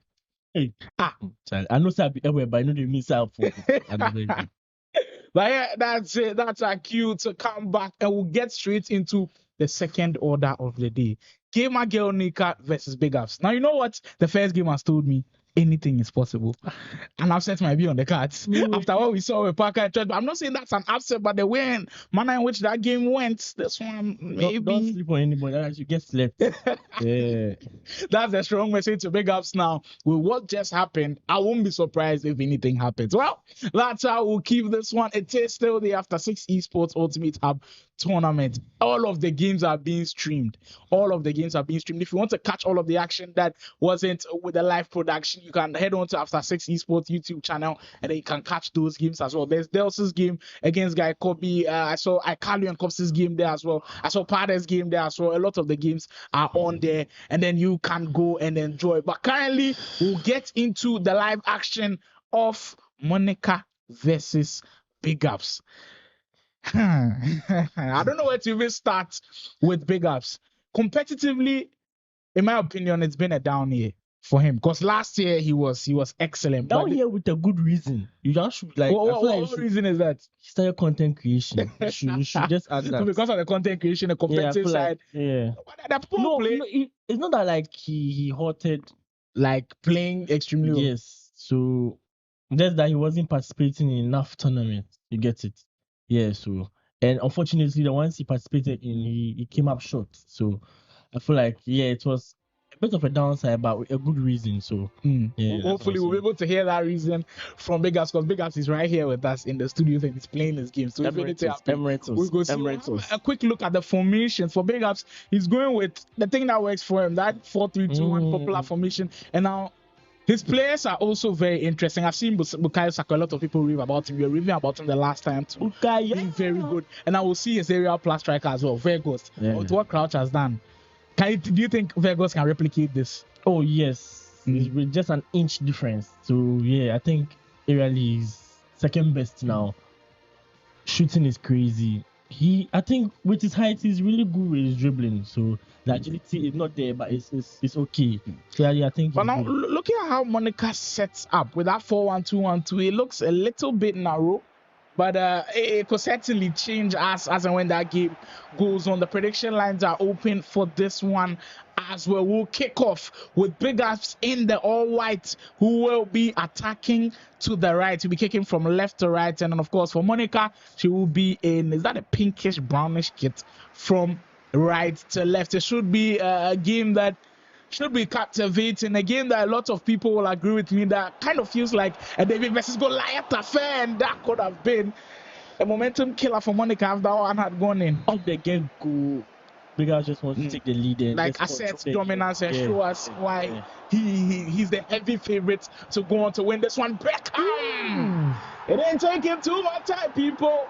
That's what after 6 man does. Bigups already writing his name and looking like he's got, I wouldn't say 1 foot in the next round, but the way in which he started, it's now up to NIca to show us that she's got that resilience. But that's a beautiful finish. David Beckham has certainly got that finesse play style, and he whips one into the back of the net. They're 4 minutes in, Bigups opening, they're scoring. They after 6 man certainly would like to end the season strongly. This is a tournament I'm sure he wants to have in his locker. He wants to have as one that he's won. But for Bigups, for NIca, I feel like she herself and Maureen, they've got to make a statement. To be honest with you, I was watching Maureen's game against Gabby. She played well in that first leg. Don't know what happened in the second leg. And Gabby totally turned that game on its head. But for the girls, they are the only ones that are making a statement so far. And you kind of feel like if they're able to go far in this tournament, a lot more respect will be put on the girls' name in the EAFC community. With them participating in this thing, I feel like it's a huge respect to them already. Seeing like dominant players in our competitive scene and going up against them. Oh, there's NIca's first chance of the game. And she's certainly taking that one with a plum. Rude Hullet splitting open that defense, and that's why he's 5-star weak foot with his left foot off the post and in. NIca level on terms now. Could we see something interesting? But that's nice build-up play. And if you've been following NIca closely, she now streams on TikTok. When you're watching all of her games, you see an improvement from the years prior. Like every single time she was, obviously she's been beating a lot of the females. Or usually she plays against the males. She struggles a lot. But now you're watching her on TikTok, you kind of feel like, yeah, she's going into the game a lot more. Bigups wants to take that lead back. There goes this opportunity, parried away by the goalkeeper. But a very enticing matchup on our hands. If you just joined the live broadcast, you just missed out on something. And with this set piece, I'm expecting Bigups to score. Yeah, he made a claim earlier. That's out of 1. 0 out of 2. He had a first corner. Okay, 0 out of 2 right now. He'll come and explain himself later. Yeah, don't live up to your expectation. I think you should do better here. Well, all of the fun on the Ultimate Battle YouTube channel. Get in with your prediction. Well, actually, prediction time has passed. And then we'll see how this one pans out. But it's a game I was also looking forward to. With Maureen losing her first game and dropping into the loser bracket, I'm sure that certainly puts the onus on NIca to possibly do better here. Well, that's a green time, that finesse. But Mia Ham's positioning, doing extremely well. But you're in the same team with NIca. Yeah. Have you also seen that improvement and the growth in the way she plays? This year, I'll say it's my fault. I haven't run practice games with her, so I don't know how she's doing. But I feel like she's doing good because I've been hearing good news from her. But I'm really sad I haven't played with her yet, but I feel like she's doing really well. We've been seeing some of the highlights here. She's been cooking. And yeah, hopefully She will to beat Bigups because she's my teammate. Why not? Why not? As NIca will try to play that one first time over the top. Haaland won't be able to get there before Laurent Blanc. But 24 minutes in, the scoreline still at 1-1. Perfectly balanced between the two players. Bigups are certainly dominated with possession and the best of the chances. But so far, NIca's defense haven't been too impressed. There are too many open spaces for Bigups to just exploit. And currently, she just can't keep the after 6 man out of her box. Schweinsteiger with your savior with some space for Bigups again. That's an excellent tackle from Renato. That's just the ball to give it. However, that's a nice recovery from NIca to win it back. When you're playing in a tournament like this and you've met an opponent like Bigups, now currently I'll say you're an extremely good player, so a lot of these matches you're not an underdog. But a few years back when you came onto the scene really early and possibly you were in a game of this magnitude, maybe you're facing a Wondhakid at the time, a guy could be where you knew you were the underdog. How do you approach the game? How do you possibly even find the courage to win games? Oh, that's 3 corners. 0 for 3. That's 3 corners. So let's put ourselves in NIca's situation where everybody's expecting her to lose. What do you do to put the momentum in your favor and possibly win? Naturally, the nerves will set in, knowing that you're coming to play against an ace, a really good prediction. Nice ball. Or she decides to recycle to find Hullet. Walker into Mehan. There could be space. There could be space. She utilizes it perfectly. Mehan will overturn the deficit. 2-1 in favor of the Play Province. Gamer girl NIca. There's 2 goals now. She's got to find a way to channel this. So far, still the defense not shored up yet, but if she's getting Bigups concerned like this, that's certainly a positive sign for her going into it. Yeah, I was saying she be coming as an underdog against a good player like Bigups. The pressure is so on Bigups. Pressure is so on Bigups. Exactly. I feel like NIca has nothing to lose. Yes. Because everybody's expecting her. So yeah, I think she should just keep calm, just do her best and play to her best version, and I think maybe she might come off like knowing after 6 man and knowing how good he's been, like Bigups, knowing how good he's been in the previous. In fact, this year as well, he hasn't been bad. He hasn't been too bad at all. I'm expecting a strong roll. There are no flaws with Bigups. You have met me situations where he was in 3 goal deficits, came back and won the match. He's that guy. He will come back. He's ice cold. So, yeah, I think Bigups just trying to down. Open it up with Bukayo Saka. NIca looking to finish this half on a high. Mehan and that through ball into the Portuguese. Eusebio, that's a nice barrel scoop. Well, see some positive signs. You know what? She's playing with a lot of diversity, trying to catch Bigups off guard. And after 6 months, just struggling a little bit with how he's defending the contest. Corner will come and under the back post. The defense will work their magic and win the back. Mehan and effort on goal. Well, there's a lot of pressure on Bigups now, but NIca wants to end this half on a high. DePaul with a minute to go. Eusebio, Haaland in a very dangerous area. NIca stringing really important passes together. Can she pull this off? Can she get it there before the halftime whistle goes into Haaland with space? Oh! 3-1. Hey, that was really fortunate for Gamer Girl because that was a red time. But they're also on her side and she got lucky there. Sometimes the game, if the momentum is in your corner, you kind of feel like everything you do, whether good or bad, for you. like it ends up being an excellent choice. And NIca by 3-1. This is just out of this world, and it speaks to how surprising today has been. I mean, we started the stream with Parker versus Choice Badger, and with Parker totally dominating that game, 8-2 was certainly a surprise. And this one, with our first half, is looking like a surprise as well. I feel like it's a setup. It's a setup. Bigups is setting up. No way. I disagree. Bigups to Gamer Girl. She's doing perfect. Hey, Zena Sekizito, for resign players, recruits new players. Hey. Drizzy say they go delete Bigups number. They delete everything I have of him. Please don't give up on the after 6 man. Maybe He has something in the locker for the second 45 minutes, which has just been spectacular. So far, Monica up by 3-1. Who would have thought? But you know what? When you have a David versus Goliath affair and David starts getting momentum, it's really difficult. Someone just said, Avengers, where you go take Joker.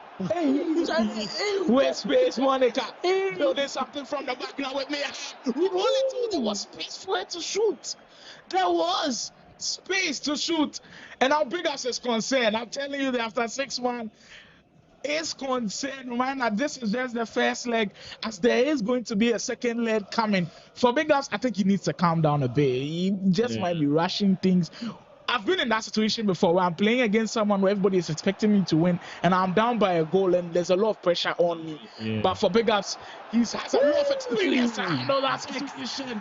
Yo, Bigups is in Beckham to the very best of the best. Using him really, really well. He doesn't have finesse playstyle plus, but I think he has. I didn't really see there, but like you could see he's spamming the finesse. Okay, I'm sure because I didn't see the icon on him, I'm sure he maybe made the sets in such a way that you don't see the playstyle plus icon, but he's actually cooking. Beck's actually cooking. Never in doubt, Bigups. Well, clawing his way back into this one, 3-2, a 5-goal thriller. Reminder that after this series, Bigups versus Monica, we've got another big one coming up to close out the day. Wondhakid versus Pardia waiting in the wings for what could be a spectacular one. Monica with space again. The final touches in the second half just haven't been as sharp as they were in the first half. But I know now, Bigups certainly when he settles, it could be a really, really long order for Monica. Now Bigups getting into pole position to create another attack. The player lock into space. This could be something great. Virgo strikes an effort. The defense though will do its job. Renan. But I'm sure now a lot of the guys watching are like, yeah, the way with the coin on the term like the girls we follow, I think we have to change the narrative. Don't sleep on them. There's a reason as to why they're in the competitive scene, so I think you shouldn't be sleeping on them. Don't underestimate them. When you miss them, play your A game. Otherwise, your ass will get whooped. That is the perfect description of how the game is going so far. If you just joined, this is the After 6 Esports tournament. 32 of the best players so far, 32 of the best performing players this season, and they've definitely given us a showcase. Open space, Bigups. Just trying to work something out that time, but Bukayo Saka on the end of that one couldn't find the open space to shoot. But now we are seeing the press from the After 6 player. He's winning the balls really quickly after losing them. He's dominating possession. And now this is where we've got to see Monica's resilience. She's got to show us that there's a reason why she's here. There's a reason why Play Province rated so highly. She's got to find a way to keep composure. Mia Walker will step in strongly and win the ball back for Bigups. So 20 minutes left on the game clock. I'm sure a lot of people got their predictions in, but certainly not a lot of people had Monica leading at this stage. That's how exciting this tournament has been. That's how surprising it has been. Bigups just seeming to fall short every single time he goes in front. You save you. We'll find Lam on the wing. Monica now starting to settle into the game in the second half. The ball.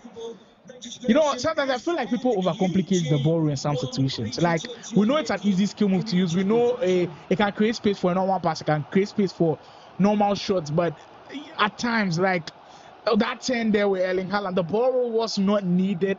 If she could have done something else to open up space, yeah, but that's why I feel like you should be adding the combos, like in that situation, like the ball to hero. Yeah, if it's a normal ball to scoop 10, exactly. Scoop 10, she did that in that first half and it created space for it. But the simple ball roll will let you become a lot more predictable. But if you're able to add the variations to it and then still be able to use that ball roll, it makes you even more deadlier. Bukayo Saka will win it high up the field from distance. Defense in the way. We are just 10 minutes away from what could be one for the ages. I know I said there was a historic one between that game where Choice Badger and Parker, where Parker definitely obliterated Choice on that 8-2 scoreline. But this one is certainly historic as well if it finishes with the same scoreline. Rude Hullet will find Kante, Mia Erling Haaland, Monica with some speed. There goes the ball roll again. the angle's just not favoring Monica at this point. Yeah, he made Haaland ball into the space of the defender. I think that was wrong. I think he should ball away from the defender. And it's I feel like it's a mistake you should be correcting at this stage of the game. Sorry. We are just 5 minutes away from ending the first leg. What has been an entirely surprising, enjoying one so far. Eusebio, the turn into Saka. Bigups. Well, he almost worked his way through. Almost. Shares the crowded area. Kudos to Monica in the second half. After Bigups did actually get the second goal, she's been able to stabilize things at the back. She's kept things together. She's really held on to it. And it's been a very, very fun game to watch. Fair Ghost. Last 2 minutes ago, Bigups trying to leave this one as dramatic as he can. Monica herself just can't hold on to possession. Maybe the nerves just settling in. Beckham, Bigups can't work his way through. And I'm certain that this one will come to a close. Monica certainly has picked up a big win in the first leg, winning this one by 3 goals to 2. But we are not done yet. Second leg on its way. Wow, were you expecting this coming to it? No. I wasn't expecting this at all. But big ups to Gamer Girl. She's playing really, really well. I feel like in the latter minutes and the nerves were settling in, so I feel like she just keep calm and composure. Would you advise playing a seriously defensive game in Monica's camp in the second leg? No, you put the pressure on yourself. So just start. Because you know Bigups is going to come all guns blazing now. And Bigups is someone who knows how to exploit defense really, really well. Gets into tight spaces really, really well. So I think she should be alert of that and get ready for that. Because we certainly saw some situations where Bigups definitely opened up that defense. Even though he wasn't able to take all of the chances, he certainly exploited that defense at times. Because saw the array and the luxury with which he could create those chances was just enjoyable to watch from the after 6 man who's now put himself in this extremely difficult position. Can he do it though? Or is Bigups or is Monica going to continue in the same format? We'll find out when we go for this break. Stay tuned, guys. There's more coming. Honest. You got one last chance to rethink this.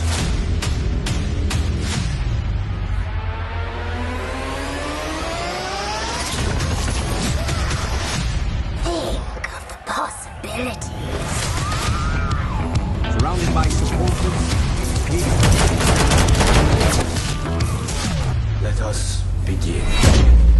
The cruelest battles always happen in the most beautiful places. Not this time. When you're fighting for your life, nothing else matters. Until victory is won. No jokes, no gimmicks, just combat.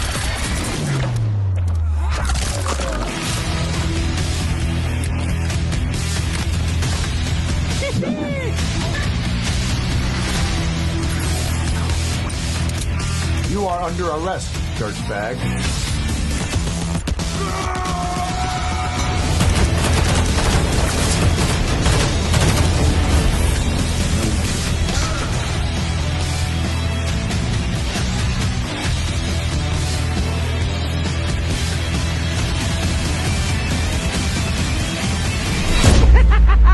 Let's go crazy.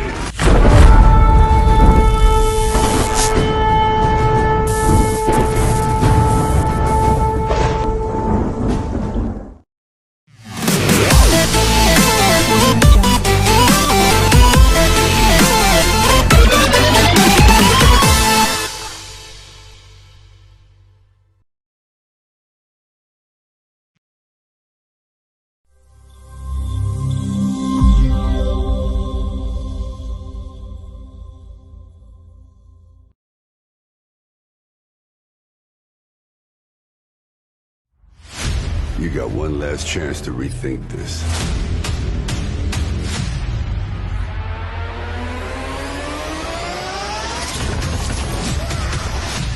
Think of the possibilities. Surrounded by supporters. Let us begin. The cruelest battles always happen in the most beautiful places. Not this time. When you're fighting for your life, nothing else matters. Until victory is won. No jokes, no gimmicks, just combat.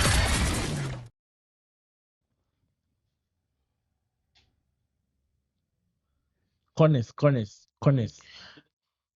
Are we in for moments that we will never forget? We've got the next 90 in-game minutes to find out whether NIca can pull off something that we never imagined, something that a lot of people thought couldn't happen, or will Bigups turn things around and do the usual. We are settling in for the second leg coming up between NIca and Bigups. Drop your predictions, guys. Who takes this one? Is Bigups going to overturn the deficit? Is NIca going to continue on her roll? Judging from what we saw in game one, when Parker won that first leg, he went on to win the second leg as well. Does that give you hope with your teammates? Yes. yes. Yeah, it gives me hope. She's doing well. But I feel like it's the nerves, it's the nerves. Bigups is someone who pounces on nerves. If you are feeling a little bit shaky, Bigups will pounce on it. So she just relax and play her game. Relax and play your game. That's the advice Dallas has got for her. We've got the next 90 in-game minutes to decide who moves on in the winners bracket. Reminder that this one is being the played. Bigups we know. The player locks. I saw people complaining earlier about the player locks. It seems like he opened up spaces early. Bigups. We did saw him score within the first 4 minutes in game one. And maybe he wants to even better that record in game two. Look at him go again with fair ghost. NIca defending pretty early. If she can weather that early storm from Bigups, there could be positive signs for her later going into this game. Goss will come in for Vegas with your savior. Bigups getting into the groove now. He can feel the comeback coming all right. With the Portuguese just getting into his groove after 6-1, the step over. NIca will defend resolutely and pretty early. Now, the patterns of play we just saw earlier, with all of the player locks and everything, is it important to have player locks at your fingertips this year? Yes, it is. But if you look at Anders, he's someone who doesn't use the player locks. That's what I was even coming to. If you look at Montana, he doesn't use the player locks, but they are still good. Yes.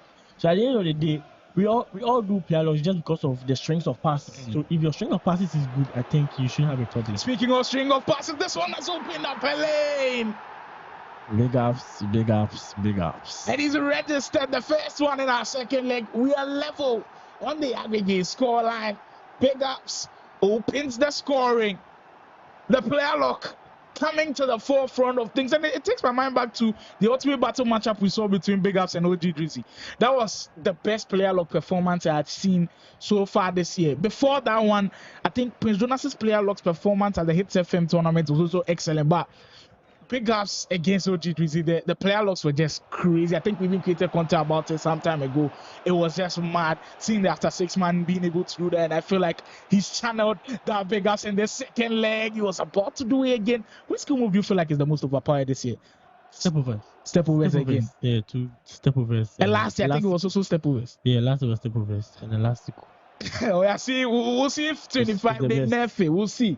If the nerf is going to be hard for the new gens. Certainly, like those who've tuned their game to the meta being the step overs could find some problems, but that's where you've got to show your adaptability as a player. And if you can adjust to the new way of playing, it certainly gives us a chance to exploit and see who will be the best when it comes around in FC25. And I've got high hopes for the Ghanaian players this year. There will be the Pro Open ladder this year. It will come pretty early. And with how abysmal our performance was last year, remember that last year our highest rated player was Kennedy, and I think it was the 100th position thereabout. There was no West African, there was just one West African player in the top 15, Farouk Manzo. I'm expecting a better performance from us this year. I know there are problems with Pink, but we can certainly still do better. And with some of the performances I've seen in FC24 this year, there will certainly be a big shout from some of the players going into it. Tri-Steiger for Bigups. We'll see the aerial plus coming to use again. Verghost attempt this time around unsuccessful. You save you. with space to bend. Laurent Blanc is also another good shout at the back. I've seen a lot of people rave It's about actually shocking how he goes for that price because it's actually cheap. Probably like 70k, 60k, and he's very, very good. An S tier defender with a good combination of anticipates Raccoon Plus and Aerial. So I don't know. Anticipating a goal from that one. Well worked by Bigger, just coming off the post. He's creating chance after chance after chance now. And certainly you kind of feel like his second goal might just be on the way. The after 6 man, creating some space once more with your savior, holding it tight to his feet. Walker. But look, kudos to NIca. To be honest with you, how she's defended in this first half Phenomenal. has been really, really good because with how Bigups has been attacking, you could have said that she will be down more goals. Oh, Emery. The commentators jinx coming to the fore. Immediately I praise there. Bigups has now turned things around. Emeritus is cooking. he's cooking. He's now 10 things around, now leading on the aggregate scoreline. It's not looking good for NIca at all. It's not looking good for her at all going into this one, but there's still a lot of time to be played, and that's all. That's the hope that she has with this FC action, trying the power shot from that side. Just couldn't time that one well and get the direction on it. We are just about into 9 minutes to close out what has been a dominant first half in the second leg from Bigups. As expected, the after 6 man just putting on a show for the fans so far. Have it for Vegas again. Eusebian, so far we haven't seen NIca's offense. What we saw in the first leg is just kind of vanished. Kudos to Bigups for making that one happen. I think he's pressed high up the field. His defense has been very solid so far. And as I was saying, with that, I think it's all about the nerves. Seeing Bigups stand up like that, you get a little bit tense, but I feel like she shouldn't. She just play her game. Yeah, she could equalize. There's more time.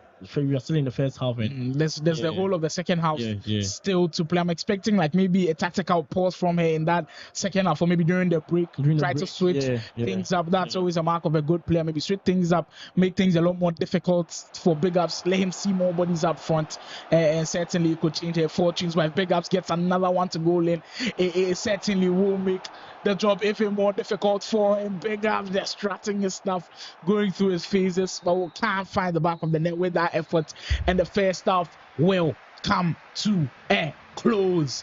What a tournament we've got up on our sleeves. A reminder that it's played in a double elimination, so even if Bigups loses or NIca loses, they'll just drop down to the loser bracket and still continue their journey. Already in the losers bracket, some of the names that I'll be getting to will even tell you, this tournament is one for the ages, because we have the likes of Guy Kobe in the losers bracket. Can't get us your pretty boy Dels right here with me. We've got La Pista also in the losers bracket. Currently they'll have to go on crazy runs if they want to continue in the tournament. We already have Pardia also being in the loser bracket, and K also find himself in the loser bracket. Maureen also being in the loser bracket. Kalu already in the loser bracket. The loser bracket kind of feels like some serious pits that nobody wants to get into. A lot of killers there. But have you been in a tournament where you were in the loser bracket pretty early and you had to go on like an insane run? No. Not yet. Anytime. No, I don't find myself in that situation. Saka with space, Bigups wanted to add a third. I feel like anytime I get to a tourney, I just want to, get my first 2 or 3 matches going really, really well. I think normally when it happens like that, I end up getting far. So I've never found myself in that situation before. But some people actually love the pressure. Someone who loves to play under pressure, like really, really loves when it's chaotic. Like there are a lot of people talking around him. Like he knows if he loses this game, it's all done for him. Are 2 players that I can make mention of. Wondhakid and Guy Kobe. They've just got that. I've been to a tournament where almost everybody was against Wondhakid and he still managed to pull it off. That's how good that guy is. I don't know for this year. We'll see later on when it comes up against Pardia. For Guy Kobe as well, he also 4. The corner kicks are certainly not working. I mean, Bigups, he sold us lies. He saw that straight line. So you get the corner kick again, and finally. 5-for-1. Finally, he gets Burgos to connect with this one, and he'll now expand that lead and have a foot in the next round in the winners bracket. Kings not looking good at all for Gamer Girl NIca as Bigups goes 3 goals up in the second leg. Like I was saying earlier, we've seen some really good performances on the live broadcast on Wednesday. We certainly saw Montana put in a shift. We saw Wise Smash who had to make like a strong comeback, and we are seeing another comeback here today. It tells you in 3 weeks, okay, that's Monica's possibly her first big chance in the game. She's been slow to just get things going as Bigups has totally dominated on all fronts. But so far, the after 6 man has just been too much to handle for her. Beckham with Vegas.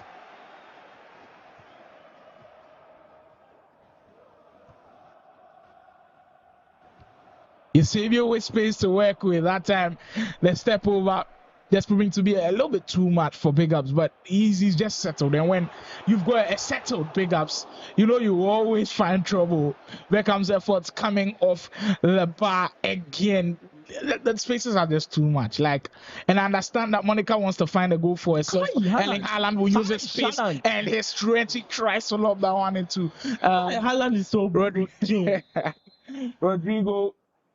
But look, I'm seeing positive comments coming in for Monica. Guy Kobe says, all jokes aside, Monica really certainly, and that's the reason why we put them into the tournament. Maureen and Monica certainly hold your heads up high, and the journey's not ended for them as well. They're in the loser bracket, so kudos to them. I know the game is still not ended, but with Bigups being in a position like this, it's always going to be difficult for you to come back. Get a comment saying, we'll see. Let me get through a few of them. Zena says, make Bigups score 15 save. We know they care. Hey, Charlie. Yeah, I feel like Gamer Girl has done really, really well, you know, getting the lead in the first match. That's actually crazy. And now she has put in the note out there that she didn't sleep on any of the girls in this competitive scene. Big ups to Marina as well, you know, for competing yesterday, although she lost her match, but she did well. She did really, really well. And they all found themselves in similar situations. I think for Maureen, she was in a drawn game after her first leg, and the second leg, it went side with Sim. But for Monica, she was even in a better situation where she was leading, and now in the second leg, things have just turned upside down for her as Bigups has just, he's just done a big up. Like, this is what he usually does. He makes sure that he wins games. He makes sure that he really puts in performances that will let you remember his name. Bigups with another corner. Okay. 2 for 6. Okay. Now, there's the Bigups that told us all about the corners. He's found another connect with Valverde. We should be disappointed. He said out of 10, you were able to score 7. He's 2 for 6 right now. So still not a good ratio. Yeah, still not a good ratio. I think it should be better. About 20 minutes to go in this one, and Bigups has just all but confirmed the spot still in the winners bracket, but we've got some juicy matchups coming in the next week's games. I can't wait for them. Remember that on Wednesday and Friday, we'll still be streaming on After 6 Esports and Ultimate Battle. So be sure to be there because you don't want to miss the action. Like Pretty Boy Dell said earlier, you have to start gearing up for the likes of Parker. Maybe that one might be played off the live broadcast and just for the live stream, or maybe After 6 Esports channel we'll have I've seen the matchup between Mod and Raymond. We'll see Mbappe take on Gabi early. We'll see Vasic play Cops. We will see Montana face either Wondhakid or Pardia, which we'll find out, of course, later today. Yeah. We'll see Faculty play Wiseman. So there are really some juicy matchups in there in the second round. Meet Killers and Killers go run. Crazy matchups, you know. I think next week is going to be fire for fire and good players. And let's not forget about the losers bracket as well. Good players over there, likes of La Vista, Guy Kobe, Parda. But you know what? There's been a recent losers bracket run that I know it wasn't a long run, but there was a run that really set history in the country. your very own Kyran. He came from the losers bracket to be La Vista in the final. So if you are in the losers bracket right now, all hope is not lost. That's the message I've got for you. You can take inspiration from the 15-year-old and what he did, and for the one who the 15-year-old inflicted pain on, he now fights himself in the loser bracket. So maybe La Vista can channel some energy from that or something. We'll see how it all pans out. But the storylines are being written, the battle lines are being drawn, and that's what we all wanted. When Ultimate Battle and After 6 come together, we certainly cook. Finally, Gamer Girl gets on the board in game 2. But it might just be a little bit too late with 5 minutes to go. Well worked move. Certainly one that she can hold her head high up about, hold it with space into your savior. A bit too much passing, overwork things a bit. It would have put Bigups in a difficult position earlier, but I was seeing that someone's prediction was actually coming to pass. I think it was Guy Kobe or so who had predicted rightly that Bigups would have won 4-0. Now NIca seems to have destroyed that prediction. Whoever predicted 4-1, you are in.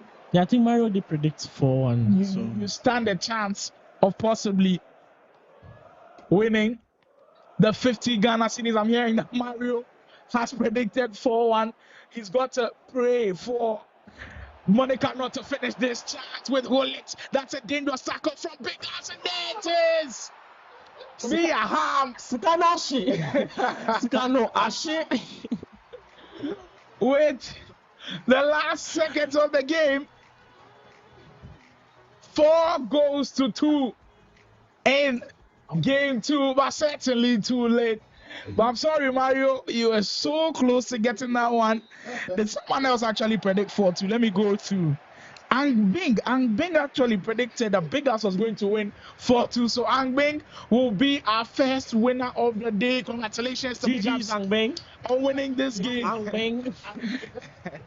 That is it, right? Ang Bing. Oh, yeah, congratulations to Bigups on a very important win. We'll keep him in the winners bracket. I hope you guys enjoyed the show. But now we are not done yet. We are getting to the part that I was waiting for. Ace versus Ace. Wait, is Pardia on that Ace level yet?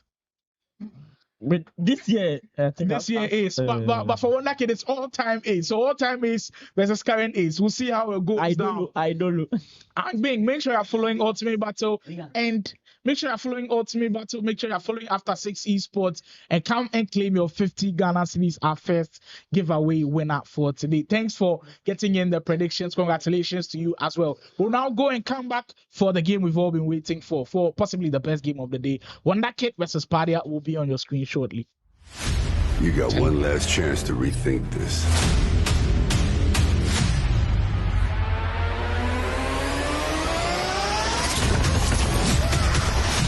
Think of the possibilities.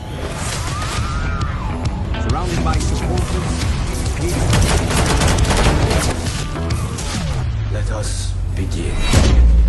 The cruelest battles always happen in the most beautiful places. Not this time. When you're fighting for your life, nothing else matters. Until victory is won. No jokes, no gimmicks, just combat.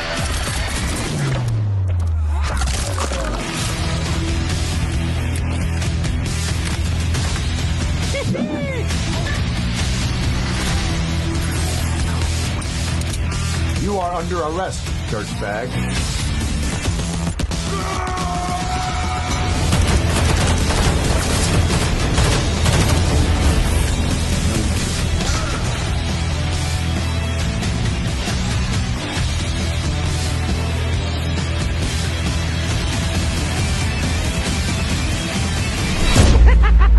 Let's go crazy.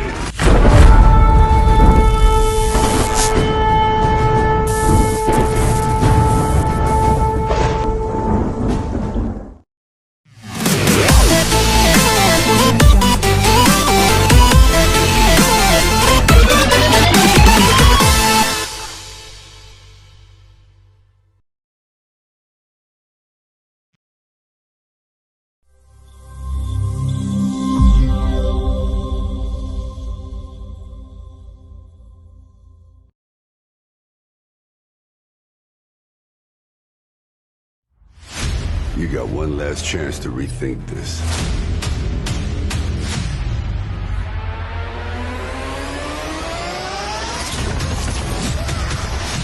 Think of the possibilities. Surrounded by supporters, let us begin. The cruelest battles always happen in the most beautiful places. Not this time. When you're fighting for your life, nothing else matters. Until victory is won. No jokes, no gimmicks, just combat.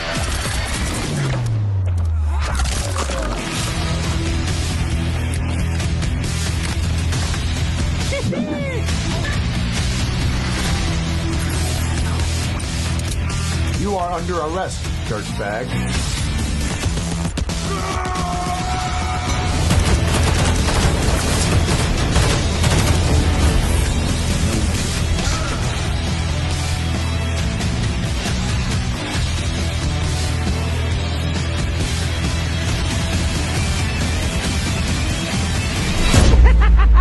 Let's go crazy.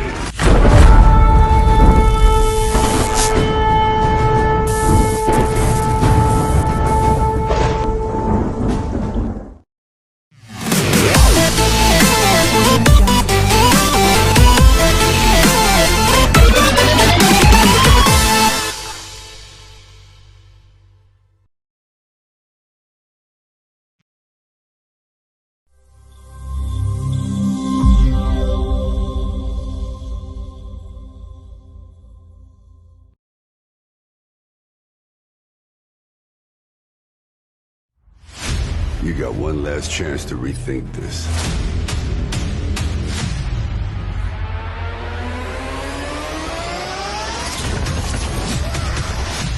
Think of the possibilities. Surrounded by supporters, let us begin. The cruelest battles always happen in the most beautiful places. Not this time. When you're fighting for your life, nothing else matters. Until victory is won. No jokes, no gimmicks, just combat.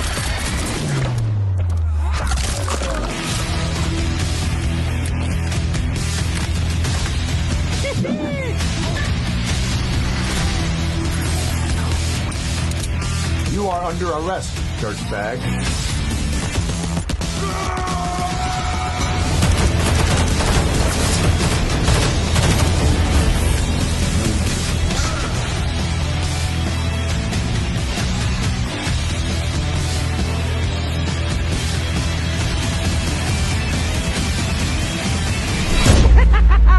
Let's go crazy.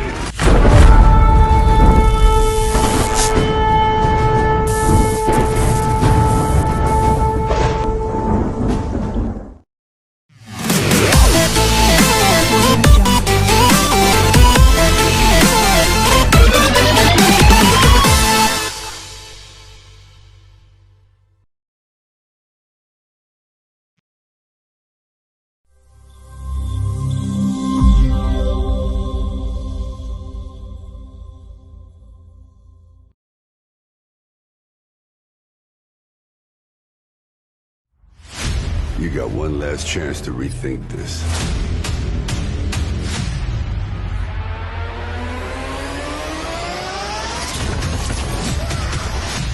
Think of the possibilities. Surrounded by supporters, let us begin. The cruelest battles always happen in the most beautiful places. Not this time. When you're fighting for your life, nothing else matters. Until victory is won. No jokes, no gimmicks, just combat.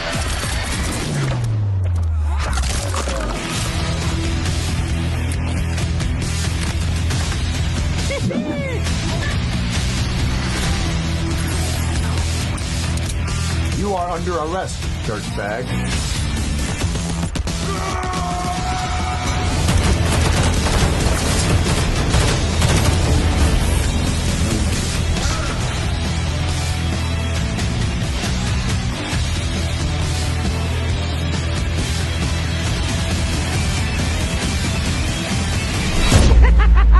Let's go crazy.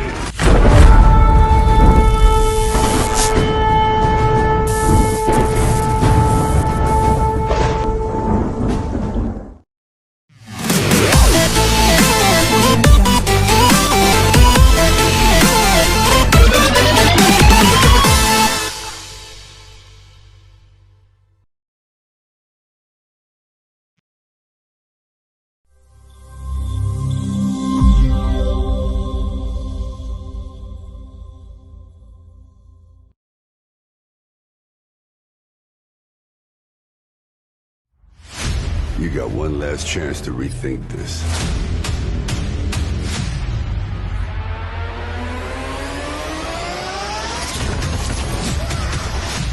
Think of the possibilities. Surrounded by supporters. Let us begin. The cruelest battles always happen in the most beautiful places. Not this time. When you're fighting for your life, nothing else matters. Until victory is won. No jokes, no gimmicks, just combat.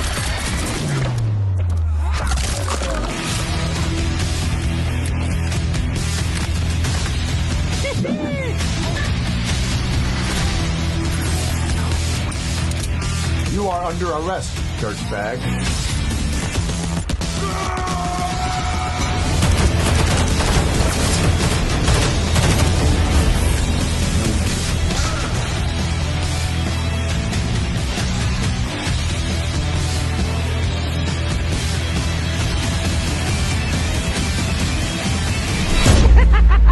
Let's go crazy.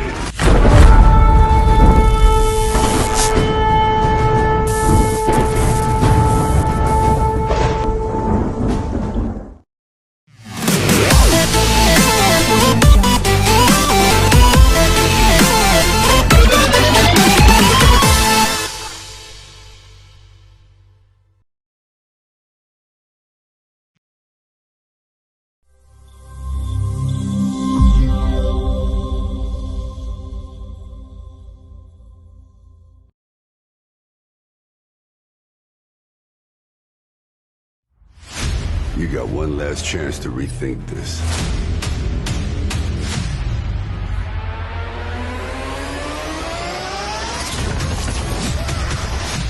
Think of the possibilities. Surrounded by supporters. Let us begin.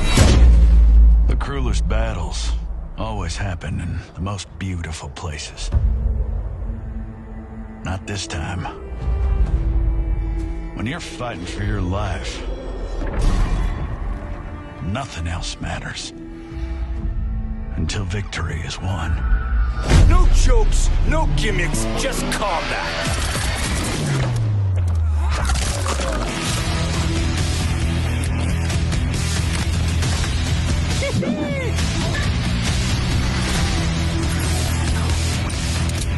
You are under arrest, dirtbag.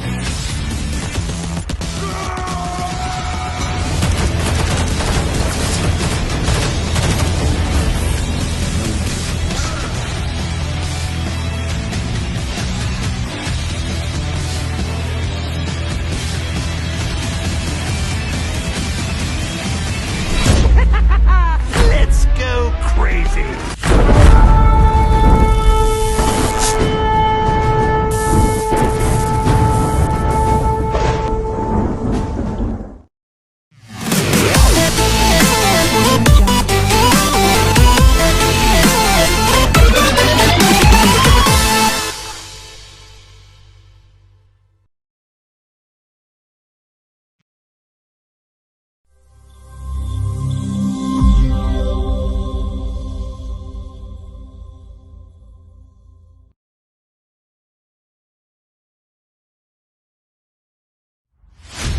got one last chance to rethink this.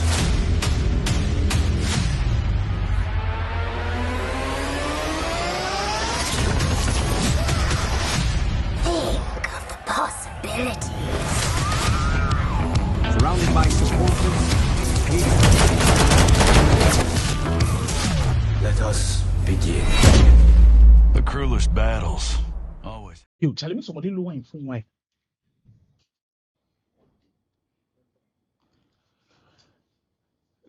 You could like start with this one for me because I think the incoming one is just going to be crazier. The hits he did a building inside will burn everybody because we possibly saved the best game for the last game. We didn't intentionally do this. We're supposed to have this game on Wednesday. These guys starved us and now they brought it to Friday. So we expect a damn good game. I'm speaking of the two where Dels call them the aces. For Wondhakid, he's an all-time ace. I think it's very unarguable. You cannot argue about him being the greatest when it comes to EA Sports FC. It's just Wondhakid. And currently, Pardia might just be on top of that tree for FC24 as well. We are good to go. We'll set the ball rolling. Prediction lines are open. People start predicting who takes this one. Dels, this time I don't want any cheeky answer from you. Give me your prediction. Who picks this win? It's going to be a tight match, but I feel like Kid has upper hand over. Why? What do you think gives him the upper hand over Pardia? I feel the experience, and with Pardia, I've not seen much of him in online, so I think I'll tip Wondhakid. But I wouldn't be shocked if Pardia also wins. But remember the last time he said this with Parker, he was the one who actually won. So if you said that again, well, maybe we'll see what happens. Remember that your prediction is valid till the 15th in-game minute. Get them in now. We are good to go. Wondhakid in the all-white kit, kicking from left to right. Pardia will be in the all-blue. It's still there after 6. Ultimate Hub Elite Tournament powered by Ultimate Battle. Wondhakid just reminding us why he's still one of the go-to of the game. Bentancur with space into Ronaldinho.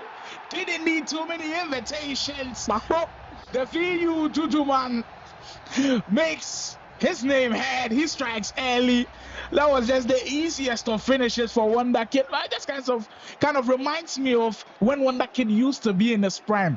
Ball control, there was nobody touching him, and I believe that the OGs who are currently watching, the likes of Guy Kobe Sule is also watching, the OGs, like, if you know Wondhakid in his prime, holding the ball control, there was none like him, and he just kind of reminded us that he could still do that at the very highest level, and he's playing against one of the best players around from after 6. It doesn't matter the year we find ourselves in, he's still there. He's becoming like Ronaldo, no matter the year. He keeps performing. Yeah.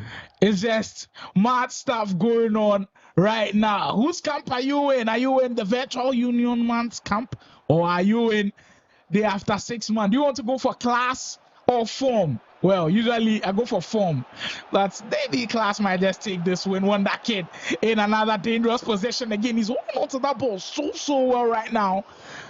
But this is where you have to bank on Pardia's ability to defend, because I've heard stories about him as well. And he's got to defend at the very highest level because he's coming up against someone who's played a national team before, someone who's represented Ghana and France before. He's done it all when it comes to EA Sports FC in the country, and Pardia has got to be on his A game. But for Pardia to be able to put the whole of Kumasi on his back, because before Pardia, I don't know if there was any Kumasi player that had generated this kind of hype. I know there was a point in which Mulish garnered the hype. There was a point in which Mod had a hype at the time. Firmino at the time, who was then in Kumasi, also had a hype, but I feel like it's Pardia that has really made a statement when it comes to the Kumasi players. Ginola with space, Wondhakid again in another promising position. Well, this time the cutback looked nice. The shot just a little bit too feeble to beat the goalkeeper. This is certainly the battle of the creme de la cremes and Frank Ribery. You know what? We are 20 minutes in, and so far, it's been Wondhakid who's been on the press. He's been pressing your match next so far. Just comes off the post, Pardia. Just giving us a reminder of what he can do from distance. In Kuku with his weaker foot, timed it to perfection, and just comes off the post. Was that like a warning for Wondhakid that hey, Pardia could also attack different angles? That's a warning. It's simply telling Wondhakid not to, sleep on him, underestimate him, because he can also attack as good as he's also attacking. So he shouldn't, let his guard down. But I'm shocked. It looks like we are getting to the end of the game, and you could see with every player, it's necessary for you. Let me say, attackers, it's necessary for you to have the finesse playstyle plus. And right now, I could see people are even playing finesse with players with foot. Without even players that don't have that finesse playstyle plus. I'm trying to understand. Is he effective? Me personally, I feel he's not effective, but sometimes it does work for people. It does work for you, but I feel like it's not effective because you play with the stronger foot of the player. But so far as it looks like, so far as the person has the finesse plus play style, no matter the foot he plays on, it's absolute bangers. That's strong assertions from those. I've seen a comment that just, it just sums up Wondhakid. He says, Nathaniel Tego says, Charlie Kid, they play game. Make we talk true. Like, that's what every year feels like. Wondhakid can come and tell you, Charlie, I know they play the game. This year, I know they play. But immediately you play against him. He reminds you why he is that good. I remember his battle against Bigups on Ultimate Battle, where I think Bigups actually won the battle, but I'm hearing behind the doors, he got his revenge. That's how Wondhakid operates. And this year, even though it hasn't been his best years competitively, the only time I remember him performing extremely well in is in that Coca-Cola tournament with Parker winning, Labista coming in second. Wondhakid was actually third in that tournament, but you can't blame him. He's been diverse this year. He's been playing 2K, he's been playing eFootball, and he's back with some FC action to close it out. So just completing side quests, playing different genre of games, coming back to EFC, going back again. That's crazy. I was having this conversation on the VGA Esports show with NIca, and he's one of also the most versatile players. And I was asking him or Wondhakid, who's the most versatile? Because I know Wondhakid can play MK at the highest level. He can play FC at the highest level. He's now playing eFootball at the highest level as well. 2K too. So, and for NIca, he can also play almost all the shooting games. It's a battle between these two. But for Wondhakid, the way of manner in which he does it is just one to remember. For Pardia, if he's able to knock out Wondhakid and take him to the loser bracket, it's something they can hold up his head. If you come up against the goods, you certainly have to do it in a great way. What a finish! This goal, I've been seeing it of late. I don't know. The first time I saw it was again, I think, Choice versus Guy Kobe crossover. Choice scored a goal like that. I don't know that it's Choice. It was Choice with someone. I don't know whether it was Guy Kobe. And look, the same goal. And if you could watch Parker versus Choice did the same thing. So I think maybe it's a little something that is there that the guys are start learning, but we'll be adding to my repertoire. Finishing the stuff for me, but to be able to time it on the volley. Come on, buddy. That's one way to get your equalizer. That's one way to ruffle Wondhakid's feathers. That's the way to do it. They after 6 man getting back into the game with a sumptuous equalizer. But with Wondhakid, look.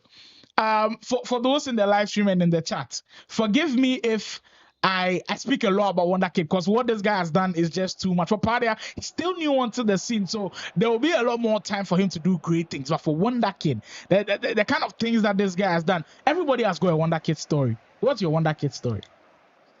GFA E-trophy. It was both. Like I met him in a tournament. I think a 30K tournament. So it was a low-key tournament, and I think it was a draw match, but the game was end to end, and like both thought I had the potential to score him. So fast forward GFA.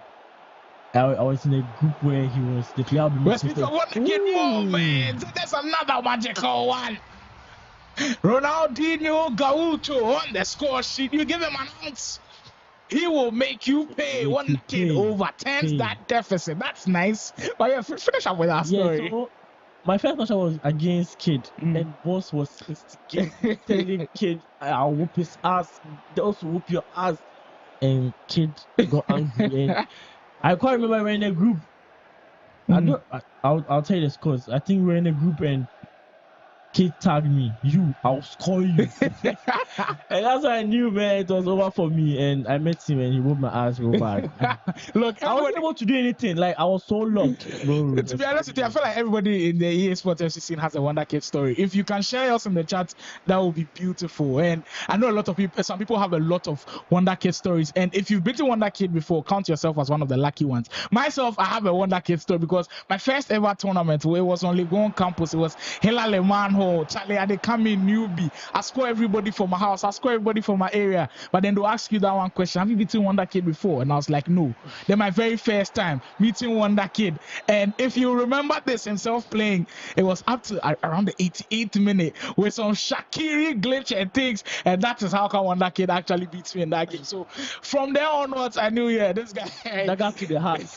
He's just crazy. If you've got a Wondhakid story, drop them in the comments. I know Guy Kobe has got stories for this. He's actually one of the fortunate people to actually beat Wondhakid in a grand final of the tournament. I think NIca a couple of years back to beat him. But for Pardia, if he can't win against Wondhakid today, it's a certain morale booster. It's a certain momentum shifter for him, not just in this tournament, going into FC25 as well. Already down by 2-1 with about 30 minutes to go. Pardia hasn't played bad at all, but Wondhakid is still dominating with possession.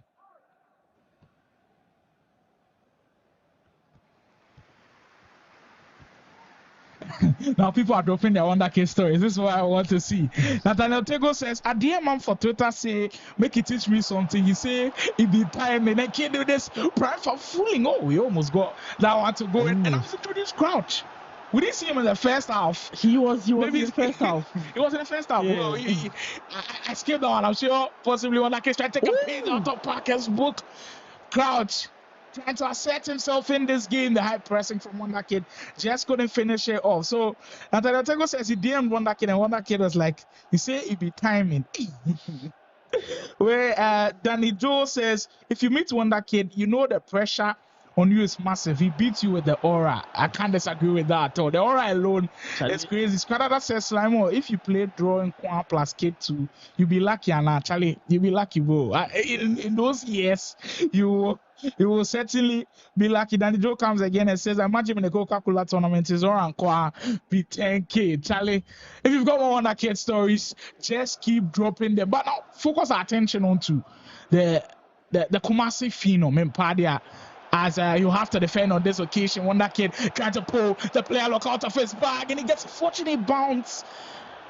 But Petacek just coming in aggressive and keeping that ball in safety areas for Pardia. Now, when we hear that Kumasi players are good, we go like, okay, he's good, but he catch. That's usually the question that we ask. And because the Accra players don't get too much chances to face the Kumasi players, we don't know how good the Kumasi players are. But for Pardia, he's someone that Bigups went to Kumasi to play. We saw Montana went there to play. I think Choice Brother himself also went there to play in the tournament. So he's gotten a lot of exposure with the Accra boys, and everything that I've heard from them is, Charlie, the guy legitimately is good. Have you faced him before?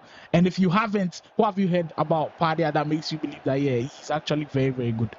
I've not faced Pardia before. I would love to face him. Hopefully in the tournaments I'll be able to face him. But yeah, I think he burst into the scene when he came to Accra, left his homeland, Accra, dominated everyone. That day I was in school. And this not in a tournament, this was in, of course, the underground bets that they used to play. Wondhakid again. Huge opportunity to get 2-goal cushion, but Wondhakid certainly knocking at the door. You get Crouch again to try to latch onto the header. Laurent Blanc has bodies in front with Ronaldinho just on the edge of that box. He's one of the best when it comes to holding on to the ball. But I like Pardia shape at the back so far, not giving Wondhakid an inch to penetrate. And you win the ball in a strong position. That is a tactical foul to concede. If you had left him there, Ribery certainly would have found a 2-pass, and Pardia would have been in on goal. What a 5 minutes we've got up and coming. We told you this one was going to be fiery. We told you this one was going to be feisty, and I certainly lived up to that expectation. You were talking about Pardia's later stage. I'll give you a chance to finish that story because I think we're in for the dramatic stages in the last 4 minutes. So let's finish this one up and we'll see what else has got to say about Pardia. But Wondhakid certainly has got fire in his eyes. He's been in this position so many times in his career before. He knows that a 2-1 lead is just not enough to win him this tie. And for Pardia, he's certainly looking for a way to get the equalizer. Thierry Henry hold on to it well. The touch a bit heavy. As Frank Ribery can hold on to it. Wondhakid, that's just a loose pass to give away. Space now for Henry. Schmeichel will come and claim. I've seen another interesting comment. Oh, I don't know. I'll get to it. Just reminds you of something. RTG Kidasi in this game be like MS Dosari versus Jafonso.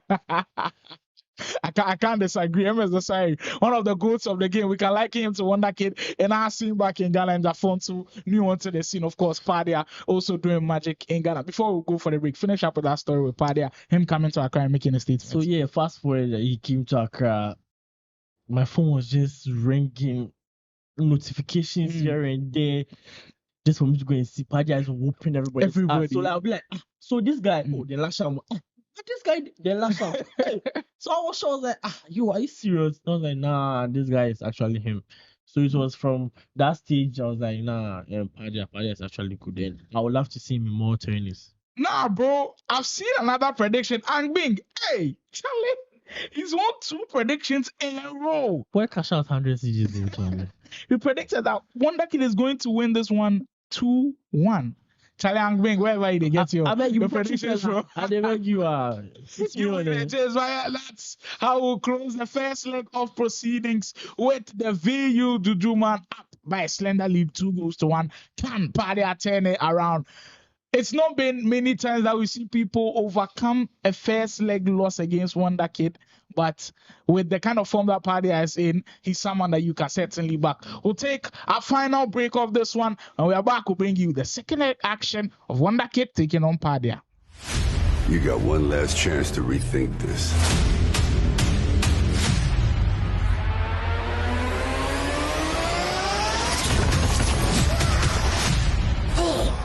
Possibilities. Surrounded by supporters. Let us begin. The cruelest battles always happen in the most beautiful places. Not this time. When you're fighting for your life, nothing else matters. Until victory is won. No jokes, no gimmicks, just combat.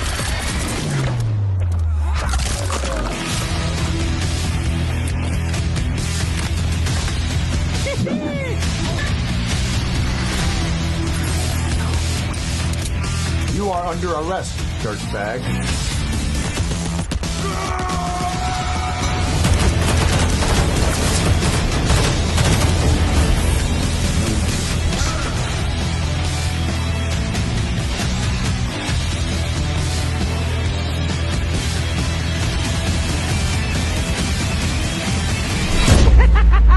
Let's go crazy.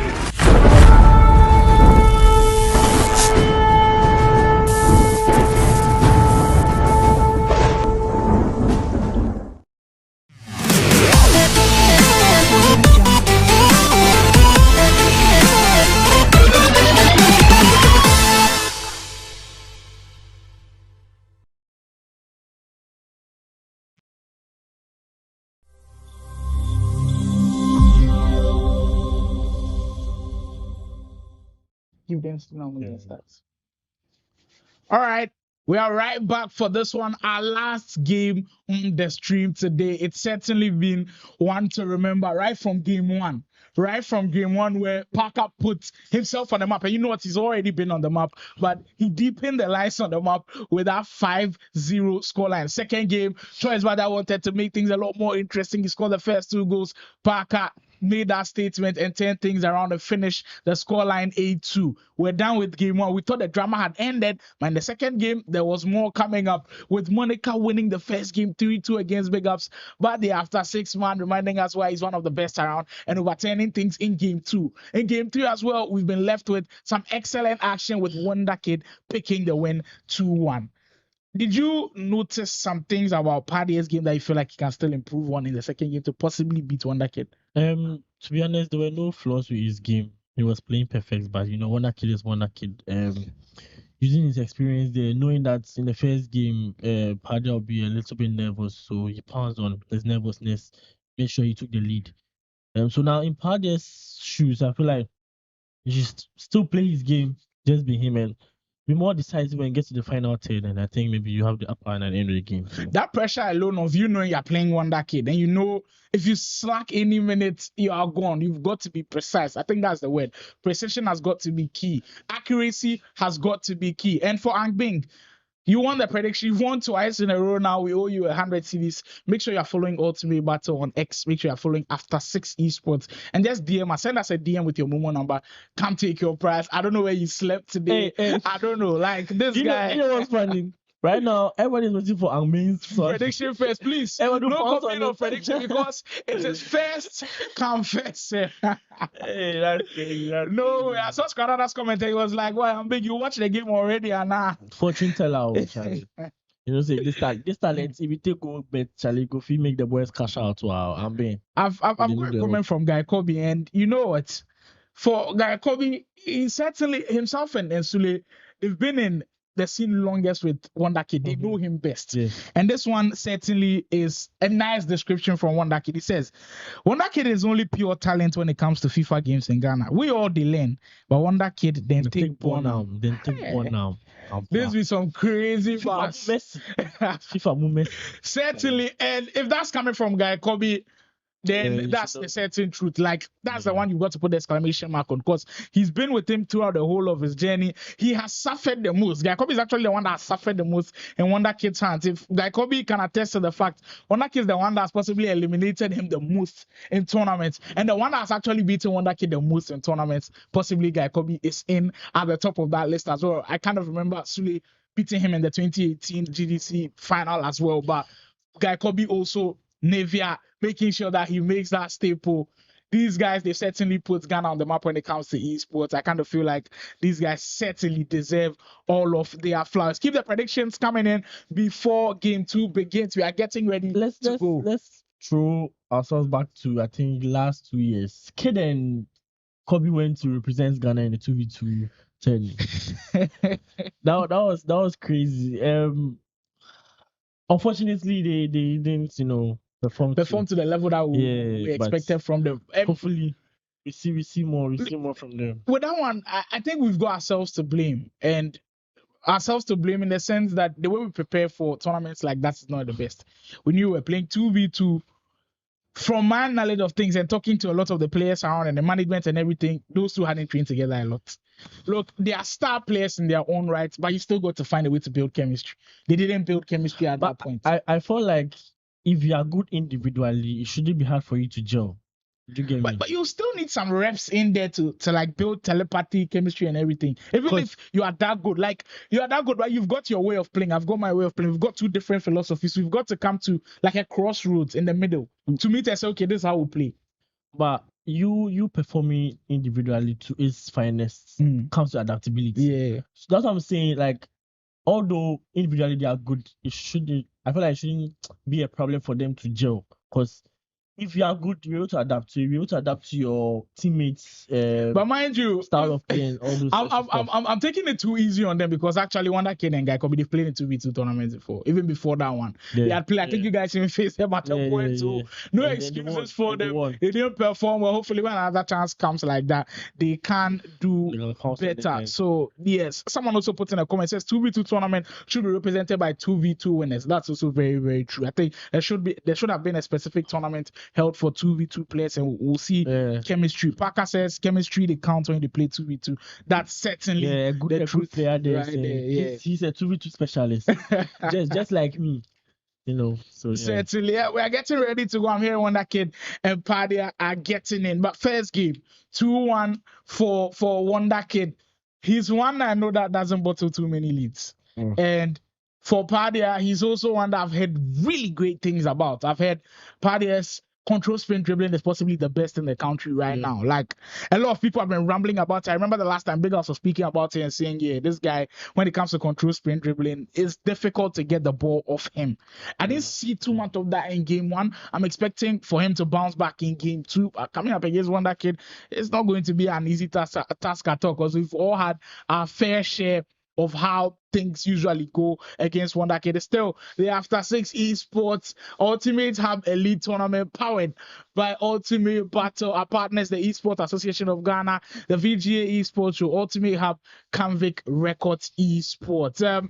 It's just such a joy to be bringing tournaments like this to you. Whenever I'm casting over tournaments like this, it just brings excitement. Even when I'm tired, it's because like the games are so enjoyable towards that you don't even feel the tiredness at times, because you get bangers after bangers. We had the first game was a killer, second game was a killer, third game is looking like a killer as well. First game of the third game, the third series was also a killer. So it's certainly one that we can go in for enjoyment. Our final game of the day. Prediction lines are open, people. If you get it right, 50 Ghana cedis. Can Ambing make it 3 in a row? We beg you, Ambing. You save someone. Somebody predict from start of the stream. We don't talk before. They don't talk before. Ambing, we beg you. Charlie Squadada say Dels. You remember me and Rebel against you, Kennedy 2v2 memories. Bro, GG's to you, but if you bring your Rebel and we'll hurt you. You know. If you bring them again, we'll hurt you. I've seen a comment that has really lit me up right now. Ken's FN says, Charlie, I park my van for one side, they watch you. Make me go here. Charlie, see, big shout outs to you, Kent. Like, these are the real ones. To be honest, even if you're watching from your homes, your comfort zones, we want to say a big thank you. But to be uncomfortable for some roadside, you park your car, they watch we. Charlie, a big shout out to you. We thank you for all of the effort you guys put in to make Ultimate Hub, Ultimate Battle, After 6 Esports blossom at this point. We are nothing without you guys. We want to say a huge shout out to you. And just to reiterate how important some of the roles that some people have played in making this tournament happen, let me just begin with After 6 Esports. And I'll just have to kick it off with one name. Kizito, the work he's put in, the investment he's made.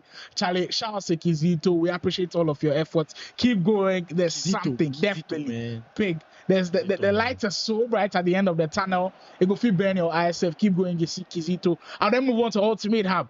Zenas, the scout for Canvic Records Esports. What he does just certainly goes under the radar. People don't rate him like they should. People don't give him the respect like they should. Pardia open on goal. This could be the perfect start for me with Mbappe and Harry Maguire will catch up. This is why this ultimate team, because in real life he's certainly not catching up to Mbappe at all.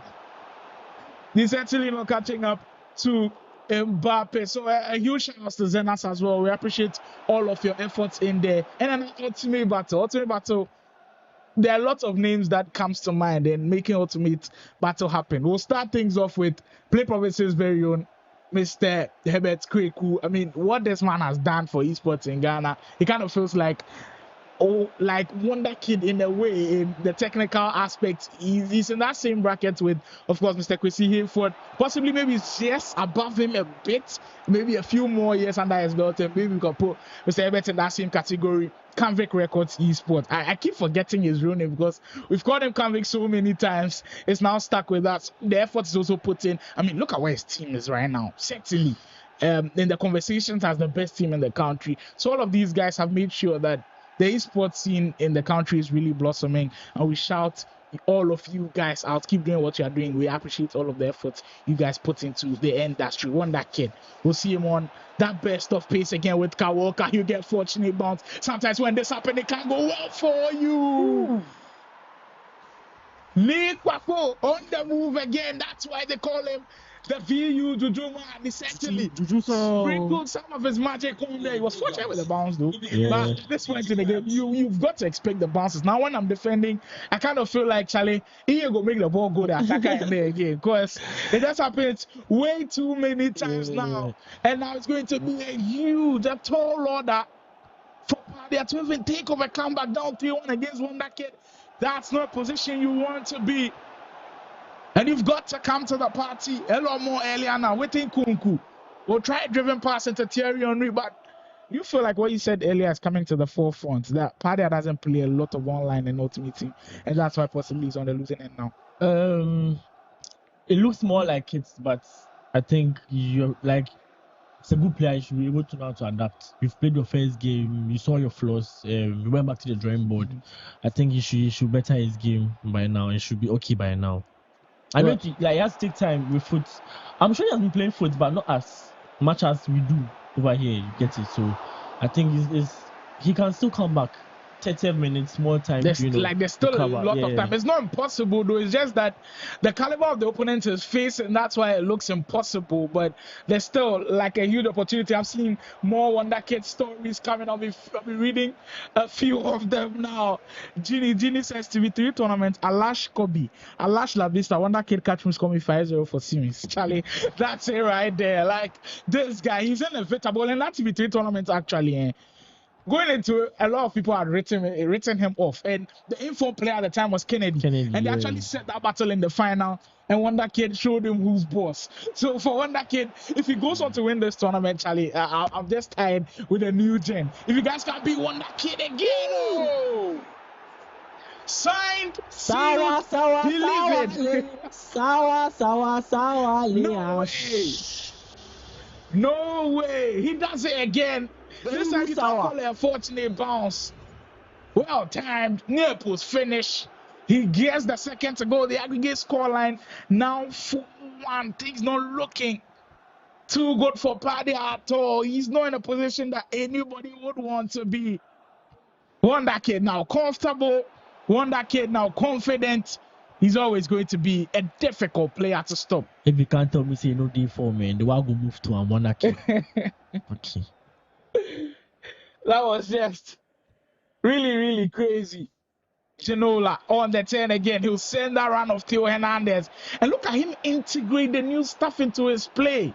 With Crouch on the wing, he'll look to cut it back. Ronaldinho was on the end of that one. But I really did well with it. Hunter says Kid still got it. He certainly got it, bro. Like, the adaptability for me is just crazy. You look at the pace that the Frenchman has got. Pardia just a little bit lucky there. At this point, just everything just know they go on well for Pardia at this point. Konka says every day he go retirement. Charlie, Konka is also one of those that have suffered in the hands of Wondhakid. So this is coming from experience. A lot of experience coming in there. Everybody chipping in about the VU to do man himself.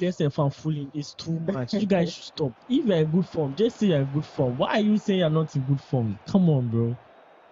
You guys should stop. You guys should stop. Wow, Kid, so I said someone where season they look crazy like that. Yeah, that's Wondhakid for you. But hope no loss for Pardia at all. With the things I've heard about him, with some of the phases in the game in which he's had, he's opened up Wondhakid a couple of times. He's able to do that early in the game. He's certainly just put Wondhakid in a pressure moment where maybe can catch him off guard in one or two situations. But keep going, Pardia. I kind of feel like there's still something in there for you. We'll get into our second half of the second leg with Wondhakid in a very, very convincing position. Vespa also comes in and said, Paco, with the exclamation mark. Vespa is also someone who hasn't played a Wondhakid at the competitive level, but has casted over his games from time to time.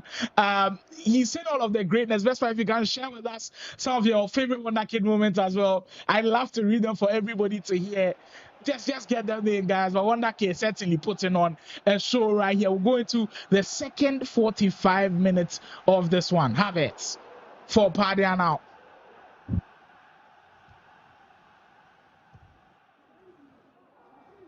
Oh, Charlie Nathaniel Tego, you go date you. It's like I always want to praise everybody. Then the score person, they talk say there's hope. Certainly there's hope, bro. Like 45 minutes left and 3 goals. Oh, come on. Come on, we saw Weissmans do that within the space of 20 minutes on Wednesday on the After 6 Esports channel. So get in there. So like you know that there's still hope for him. I know it's against Wondhakid, but it's still EAFC. Like attacking is so broken in the game. If you keep putting on the press, the door will certainly break down. Wondhakid, we are Aturi in the midfield now with Crouch. Pardia, that's the best way to go about it. Win the ball high up the field, send the runners in front, but just not too much bodies up front. Usually the dilemma with Wondhakid is you are so afraid of his attack that you've kept bodies at the back, and now when you get the counter, there are not enough bodies in front to hurt him. That's always the really, really tough way.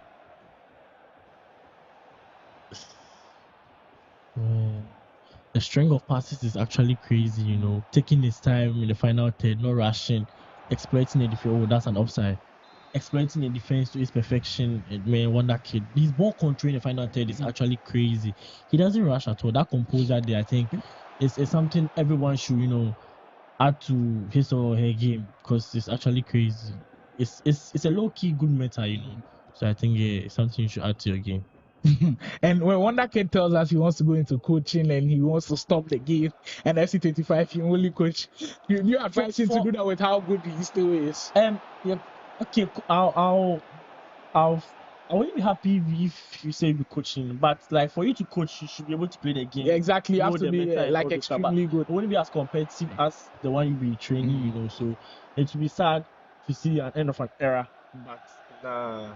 You don't want him to coach, still play the game, you know. So you can coach and still compete at the highest level. Well, we'll certainly hope the best for Wondhakid going into FC25. But someone I'm also looking at is Pardia into FC25. I need to see more of him in the online mode, like Bigups said, like Del said with space. Wondhakid putting the exclamation marks all over. With goofy celebrations. Yeah, I like this comment from Lawrence. He says, Pardia is the most influential Kumasi player I've seen. Guy has made kid career rise again. Hey, I actually thought it was a praise for Pardia, but it's the irony. It's just crazy. It's just crazy going into this one. Wondhakid now up by 5 goals to 1. The OG taking us through memory lane yet again, and he'll cancel the power shot. When he gets in the groove like that, there's no stopping him. It's like Tex getting to the groove. It's hard for you to stop him, you know. It's crazy. I'm trying to figure out what Pardia will do right now, but you know there are no options. Just play the game, enjoy the game now, you know. And when you score, it will be like a consolation goal. You get it. So I think Pardia should just enjoy the game, you know. And Bing, you say Agbozo, make your people say me, but I mean your money go drop at the bag. Immediately after the stream, I hope you are following all of the channels that I said you follow Ultimate Battle, follow After 6 Esports. Just text us with your Momo number. After the game, certainly the prize money will drop. Over here, the predictions, when you get them right, we certainly do our bit and do our part. Pardia with possibly a consolation to end this one. Mbappe, and that just sums it all up for him. Just couldn't get things to go, and it's just difficult to see him play in these moments. And someone made a comment. Do you think if it was kickoff, we would have seen a different scoreline? Do you think if it was kickoff, possibly Pardia would have gotten the win? To be fair, I think it would have been tight, because when it comes to offline, Pardia is actually the best. Yes, I think it would have been a much different outcome when it was an offline game, or even 95 warrior. Yeah. Ikalio says at this point, Pardia for run. Montana over to you. Ghana best. You peg of stop kid, hey Charlie. And they hand over the baton. Vespa says Kid is the landlord of FIFA of FC, undisputed. OG but still cruising. He's retiring yet there's still no competition for him. Sad, apart from coaching, he wants to be a shoutcaster. But the money is small. Wondhakid, the jack of all trades, still living up. Oh, Pardia just can't seem to get another one to go. Wondhakid setting on keeping that clean sheet. Crosswell coming again. Van Dijk, my man, Schmeichel has been superhuman in these last few minutes. What a way to close it out. What a way to finish up the stream for today. I know we started a bit slow, we started a bit late with all of the players giving us all of the wahala, but you know when we produce at the highest level. You know when after 6 esports and Ultimate Battle collab, we collab at the highest level, and I just love it that we are all enjoying the greatness of Wondhakid, the excellence from Bigups earlier. We also enjoyed some top tier level stuff from Parker with the first game of the day. If you couldn't catch up that stream, certainly the stream will be on the channel. You can rewind a bit and enjoy all of the action earlier. Mbappe, maybe Pardia to sign out with another goal. But Wondhakid stepping in aggressively with the defense. He's not only attacking well, he's also defending really, really well. Keeping a clean sheet against someone who is like attacking wise is very good. He's actually crazy now. Oh, there we have it. The dust are settled. He's just done it again. He's taking us down memory lane. Wondhakid finishing the second leg, 3-0 on the aggregate scoreline. 5-star performance from Wondhakid. Be honest with yourself, were you expecting it to be that easy for Wondhakid to get through this? I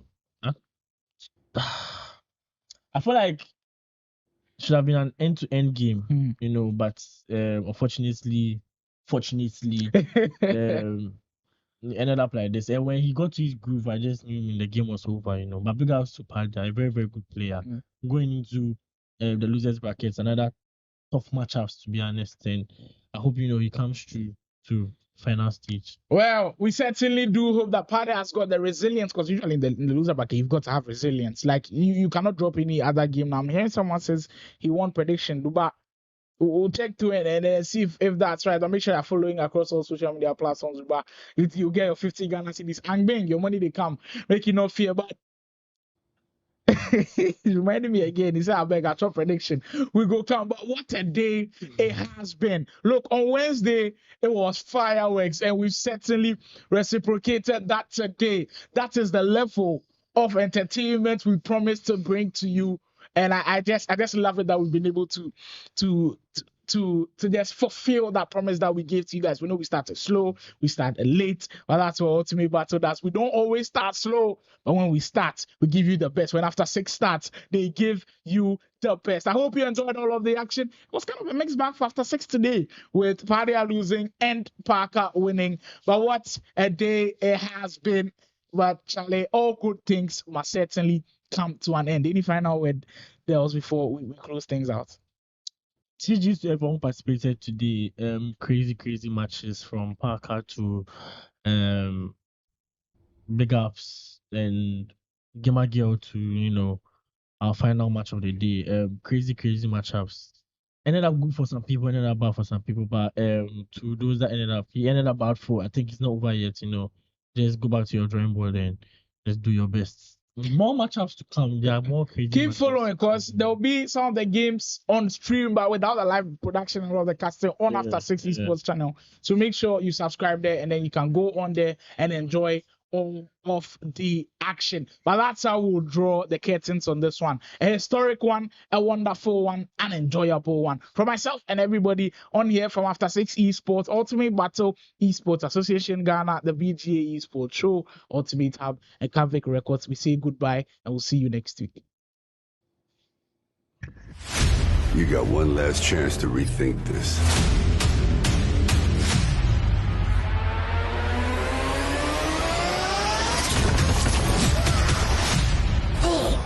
Possibilities. Surrounded by supporters. Let us begin. The cruelest battles always happen in the most beautiful places. Not this time. When you're fighting for your life, nothing else matters. Until victory is won. No jokes, no gimmicks, just combat.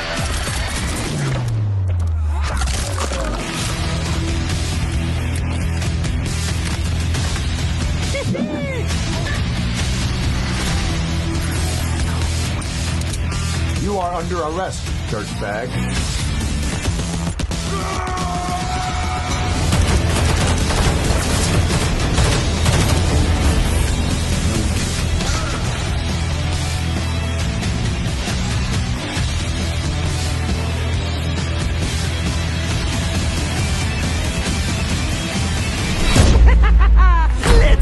little crazy.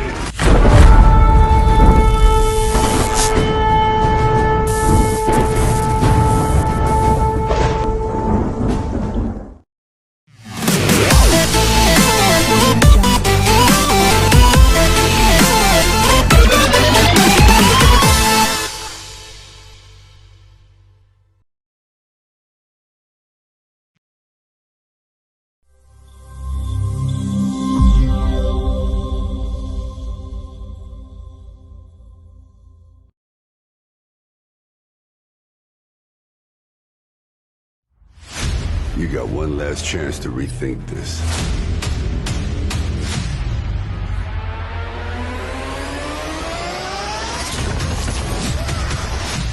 Think of the possibilities.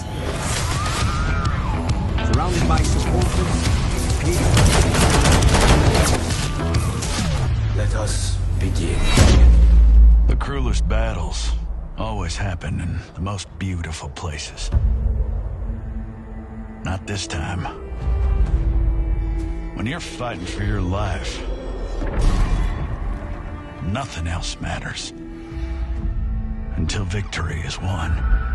No jokes, no gimmicks, just combat.